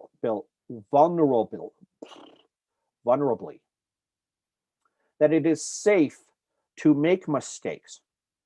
That while there might be consequences, there's nothing punitive or punishing in it. And that behavior will always be to find solutions and rebuild broken things. If so, and from a trust base, you're willing to display vulnerability-based trust by showing people that mistakes and errors are okay, because our job now is to find the way to eliminate them after, not point the finger at whose fault it is. Then you start to build your own skill in developing trust with others. Strategic thinking.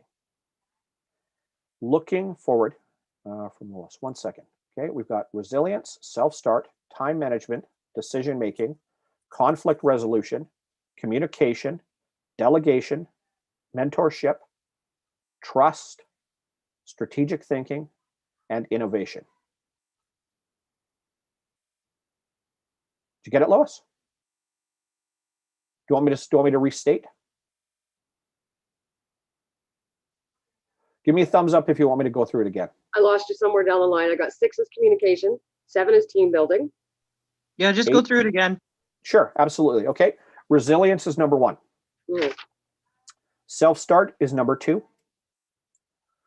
Time management is number 3. Decision-making is number 4. Conflict resolution is number 5. Number 6 is communication. Number 7 is team building. Number 8 is delegation. Number 9 is mentorship. Number 10 is trust. Number 11 is strategic thinking. And number 12 is innovation. Everybody else good? Fantastic. Now, we have our 12 primary skills. So let me reset, because now you're going to get an essential plan to take away and build your 2021 business that, if you do it right and follow along, becomes unstoppable. You ready? Let's reset. 5 leadership activities. Communicate, create a pause, assess and plan, take action, and reset, reassess. 5 activities for leaders. The 3 areas that we lead: self, others, and organizations.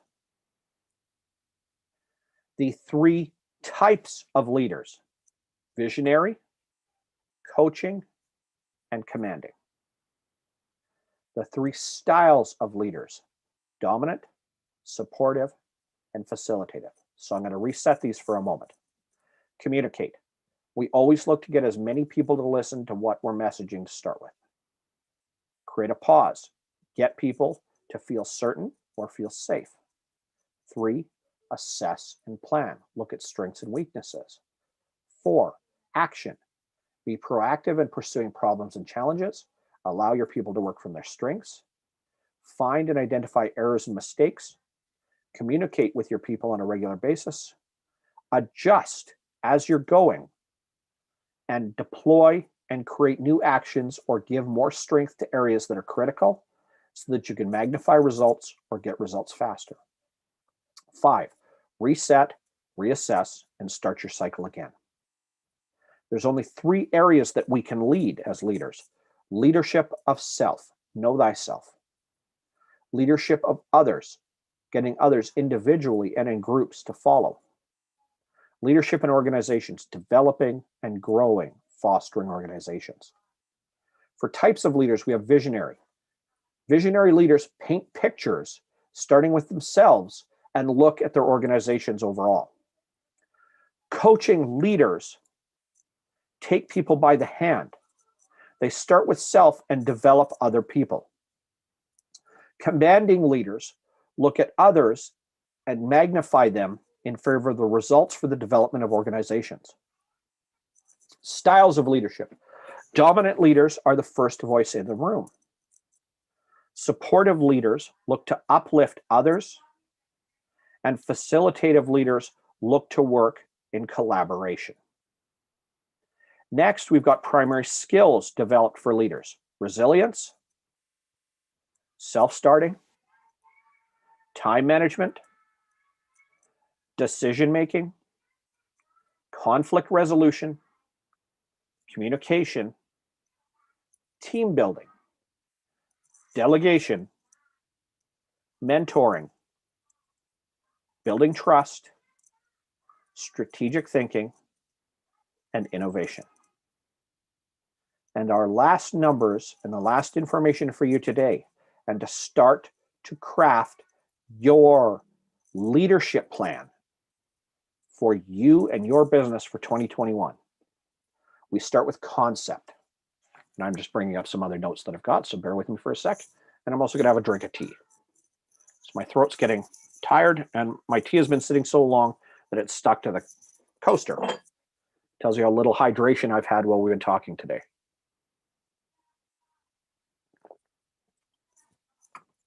Concept. What is the concept or idea for your business? What are its advantages and disadvantages?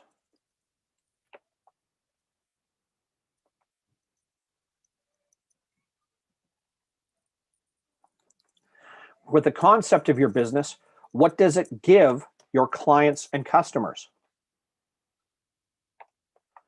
What does it mean for people to invest themselves? In other words, for others to come to your organization? And concept, where does the concept go in 12 months? What will the painted, finished picture mean?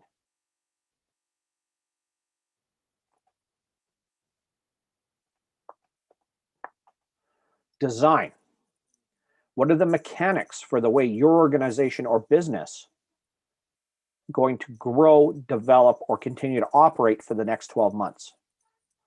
Under design, when we talked about strategic thinking and strategic planning before, design. What is going to happen with the money and finance? How are you going to sell and market? What people and operations, what tools and processes do you need? Again, what strengths and weaknesses? And what makes up your actual team? Who are the components and the individuals that are going to make up your team? Realization. When we understand the money, finance, sales, and marketing, realization is implementation. In other words, the concept starts with us communicating and creating that pause. The design phase is our assess and planning in our leadership activities. Realization is the action step. What are the activities and items? What team members are going to perform what activities day in and day out?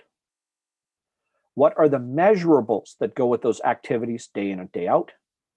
And when do we create from realization and in the action step, proactivity for addressing problems and challenges as they arrive, identifying and correcting errors and mistakes, communicating on a regular basis with our team, adjusting as we move through day in and day out as we're realizing and our business is moving towards its 12-month and 24-month painted picture. And then, of course, when we're adjusting, pushing more into our strong areas, our strengths, mitigating our weaknesses, and deploying different resources or new resources or other strengths to either magnify results or else to overcome challenges and weaknesses or speed up the results themselves. So under realization of business, when we look at our business itself and to make sure to have the best year we can in 2021, everybody on this call has an existing business.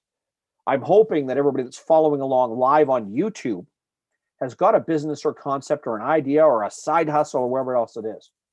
But go back right now and examine the idea, the concept of the business. What is it that your business is trying to do? Fill in the blank under concept what advantages your business has over its competitors. Next, what disadvantages or weaknesses does it have? In other words, what stuff could hurt the business? Third, what does your business give its employees and give its customers? What do people get if they do business with you? Fourth, sorry, that was 1, 2, 3, 4. Yeah, that's 4. So 5, what does your business mean? What is your business's story? What is its unique perspective? What stands out for your business? What does it mean to do business? And what does it mean for your business moving forward? And under concept, what is your 12-month or 24-month picture? If you are a visionary leader, paint the entire picture, paint the whole wall. If you're a coaching leader, what is everything and all the people I'm going to need to make this concept work, even if it's running right now? Commanding, what people and resources do I have to marshal to get my business to that 12-month picture? Design, what is the money and finance? What is going to be my measurable so that I can measure success and growth of my business? What am I going to sell and how am I going to sell? In turn, how am I going to market my business effectively? What people in my concept and team building idea in the 12-month picture I'm painting am I going to have to add, and how are they going to do their job? Next, what do I understand from all of this, from my strategic plan and from a strategic thinking standpoint? Once again, assess my strengths and weaknesses. And when it comes to people or the way we do things, how do I stay most days on the side of using my strengths and avoiding my weaknesses? Lastly, what team members do I have to add where? In period of the next 12 months, how much money do I have to make? What role or job are they going to have? And what are they going to do delegation-wise can I send to them so that I can focus more on the areas and strengths of my type and style of leadership, as opposed to always doing those things that right now I do. Lastly, realization, taking those measurables in our team, and once more, realizing from a self-start standpoint, what needs to happen when and where, making key decisions logically, delegating as we add team members, mentoring people to create an environment where they learn, developing trust by not being punitive, and by helping to leverage people and showing people that you're human and communicating effectively. For us to build organizations, for us to build a business and have our best year, this is an awful lot of information about leadership to boil down your business to 3 very common columns or tasks or vital pieces of information. Concept, what does your business mean and stand for? Where is that business going to go in 12 months? Design, start to put metrics, numbers, and names or jobs for people and the kinds of jobs you need those people to do, and fit them in, even by guess, if not design, where they would have to come into the business to keep the business moving. Realization, taking your action steps and action items. If it is just you today, what is your time management priority? What are you going to self-start on? And what are going to be the highest order tasks for you to take care of? Next, time manage, decide what has to happen now, and delegate them even to your future self. What goes where? Because not everything is important right now.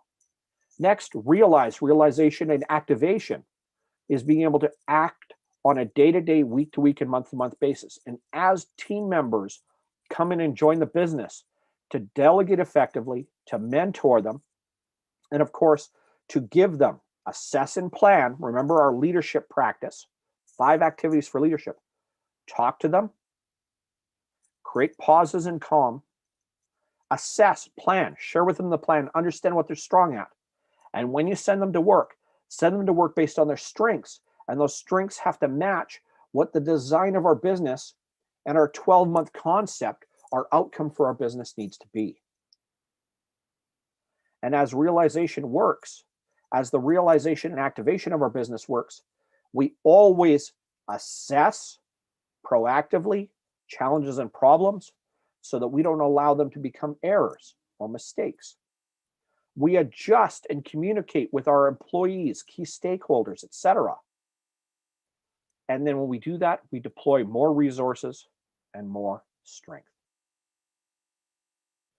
And realization is the daily grind of our business, but now framed because we take time to design based on money and finance, sales and marketing, the people and operations, what our strategic outcomes and thinking is, in other words, where it's going, what we're strong at, what we're weak at, and what team members we're going to add.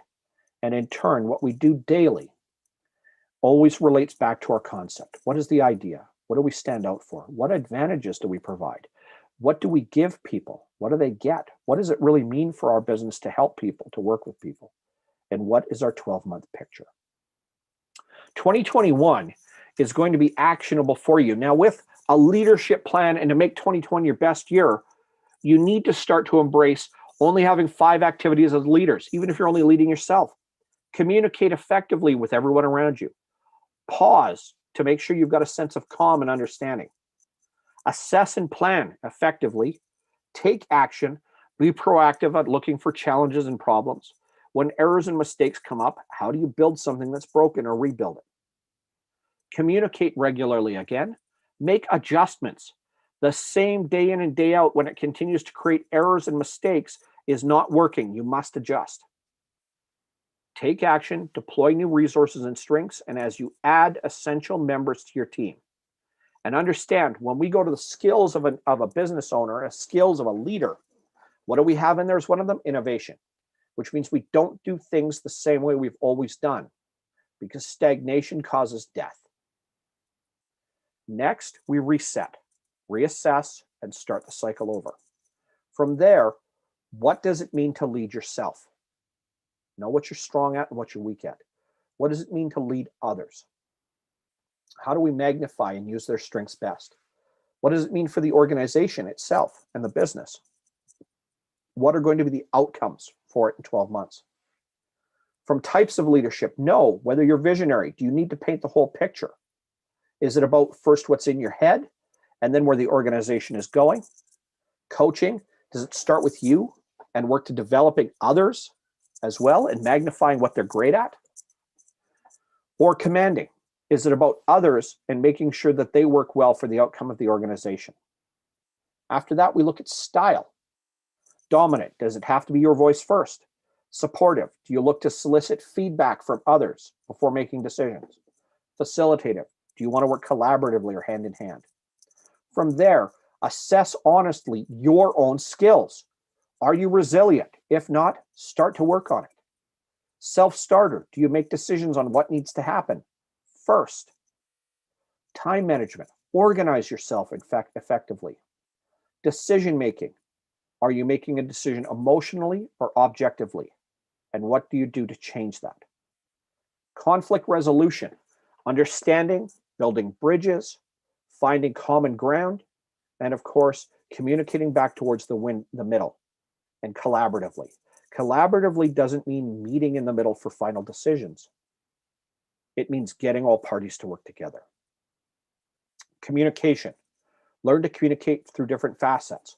Negotiate, sell, conflict manage, provide feedback, develop personal relationships, interpersonal skills. These are essential in communication. Team building, being able to identify what you want, when you want, how people go together, and then being able to grow them as a unit so their collective outcome is more than working individually. Delegation, taking tasks and moving them into the hands of others and putting them where they're strongest. Mentor and educate people. Can you do it? If not, you need to learn how. Develop trust amongst people. Develop the pattern and the habit of strategically thinking. Where will everything be? And to use the chess analogy for the moment, what should the board look like at the end of the game? How do I engineer the movement of the pieces to get my opponent to send their pieces to the areas of the board that I want them to go in so that I can judge what the outcome is? And of course, innovate. Innovate or die. But are you willing to innovate and make changes with what you're doing? From there, you need to concept the conceptualization of your business, idea, advantages and disadvantages. What do you give to your staff and to your customers? What does your business really mean? What does it mean to other people? What does it mean to you? And what is our 12-month picture? Where are we going towards? Design, the money and finance. If I start at 12 months and work backwards, what does that look like progressively? Sales and marketing. What information out of my ideas, advantages, and what I give to people, and what does it mean? How do I communicate that to the outside world? How do I get that to increase the money and the finance? Drive and grow the sales and marketing side. What people and operations methods do I have to have and use? Good leaders, effective leaders, have a concept, an idea to start with, and then are willing to implement on the design. Strategically, looking once more at our strengths and weaknesses. And lastly, being able to look at what people we need, not the individuals, but what people, what jobs, what roles, what activities they have to perform. And from there, realization, which is the action step. Working mechanically from now forward from today until that 12-month, that picture that's being painted at 24 months past, so that we can effectively get to there. Because for language like effectively get to our 12-month goal is not sexy, but it is effective leadership. Our ability from there on realization to communicate with people wonderfully and well, to create pauses for our employees and even ourselves. Remember, know thyself, lead thyself, allows us to think. Remember our decision making? Think objectively, not emotionally. When we create pauses, we create certainty. And when we create certainty, we can start to do what? Plan. Assess and plan. From there, we know what steps we're taking, and then we're doing the action side. So take time and give yourself permission to think about the concept of your business and what it stands for, to make sure that 2021 is giving you exactly what it should. Design by looking at the specific parts of your business and then equating that to the realization and the actual actions you go through on a day-to-day basis. If you start by communicating, even with yourself in the right way, what your goals and outcomes, what the concept of the business is, and then communicate as well what the design is, the mechanics and the steps that we have to build for your business to be the best it can in 2021, and you know now, real self-starting, time management, what actions we're going to take next, in what order. Then as we add people into our organization, we are already creating the pause, the moments of clarity, because they don't have to wonder what we're working towards if we communicate that effectively. From that moment, we can assess and plan effectively and leverage now our own strengths and now others that are attached to our organization in a way that's going to make the most sense. After that, we can create and actually act. Be proactive in resolving and solving problems and challenges, identifying errors and mistakes, looking to rebuild or build them up. Once again, communicate. Make sure to always communicate with partners, vendors, employees, and even yourself. Is this in line with where we're going? Does it measure the right way? Is this successful? If not, are we willing to make adjustments? Remember that innovation skill. And of course, always look to redeploy, deploy, or add extra assets or resources to either hurry up, speed up results, or magnify results. And from there, we reset and reassess. Effective leaders reset and reassess daily. Effective leaders start their days looking at 12 and 24 months down the road and understanding the consequences of the outcome of a series of successful actions or failed actions that happen today. For you to have and magnify your business and have the best year in 2021, you need to understand what your business is from a concept standpoint, what the design and the mechanics of where the business is, and what your daily, weekly, and monthly activities are that are going to get you to 12 and 24 months. If you do that and effectively deploy, even if it's just you on a day-to-day basis, communicate what's expected, create a pause so there's some calm, assess and plan what has to happen today. Take action immediately, watch out for challenges, build up and fix errors and mistakes, adjust, innovation, take action, deploy strength, redeploy the strengths, and eliminate weaknesses. And then, of course, at the end of the day, reset, reassess, and start the cycle tomorrow. Your likelihood of achieving your concept goals, developing through time these 12 skills inside of leadership. And if you are willing to lead yourself first, assess where you're strong and weak, understand what strengths other people's have, and be willing to deploy it and help them understand how they're going to get more out of it and how you're going to mentor them and grow them. Your organization in turn will achieve its outcome and results. And from there, whether you paint pictures as a visionary, first from yourself to the organization's outcome, start by educating yourself and others by being a coaching leader, or think first of how the others are going to help the organization to grow by being a commanding leader.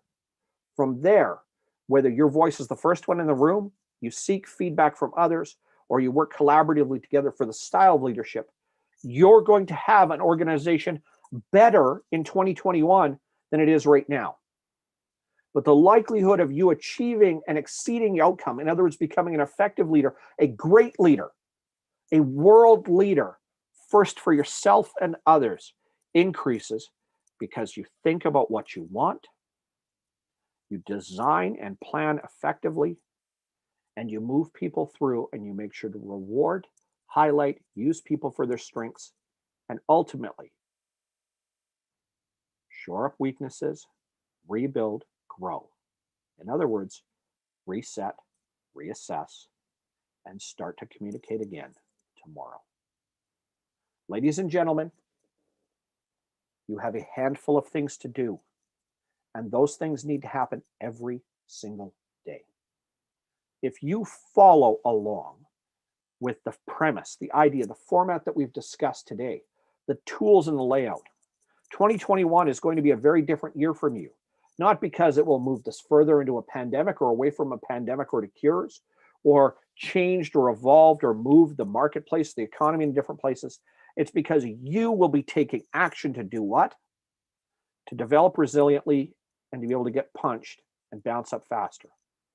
To start taking accountability and action for yourself, to manage what you're doing more effectively, to make decisions quicker and more logically, to resolve conflicts amongst people, to communicate better, to build and assess and decide on being able to grow and build teams, delegating, mentoring, creating an environment where trust is tantamount, thinking more strategically, and willing to innovate and make change. If you do that, you will have an infinitely more successful business and an infinitely more successful life. Start with the concept of you and your business. Design the tools and pieces and processes that it's going to take to make it run. And through realization and activation, take action. Communicate effectively, create pauses, assess and plan, take action, proactively watch for challenges, adjust, leverage other strengths and resources to get results to either grow or happen faster, reset, and reassess. And you will enjoy a far more successful business, a far more energized business, and of course, what you really want. Because effective leadership is dealing with challenges, problems, and tragedies. It's empowering people, and above all else, achieving even in the face of adversity. And great leaders always find a way to win. And now you have the tools and the format to do it yourself. Ladies and gentlemen, this is the Leadership Summit, how to make 2021 the best year for your business. Thank you for joining me on behalf of the leadership team in Syndicate, our executive team, the members of Syndicate itself, and for you, the listener audience out there. This is what we do, provide education to make your life, your business, yourself better because of it. Follow along, and if you need help, reach out. We are right here to do that for you, to help you realize and maximize what it is that you're working towards. Make sure that you finish off 2020 strong and make 2021 a year that is epic, that is well worth remembering. Go forward in the world, use what you've got here, apply it, and you will have what you want out of life. And great leaders win. It's up to you now to do that. Go forward and let's win in turn. I love you all. Have a fantastic finish off to your year. And I know that you're going to dominate in 2021. Have a great day.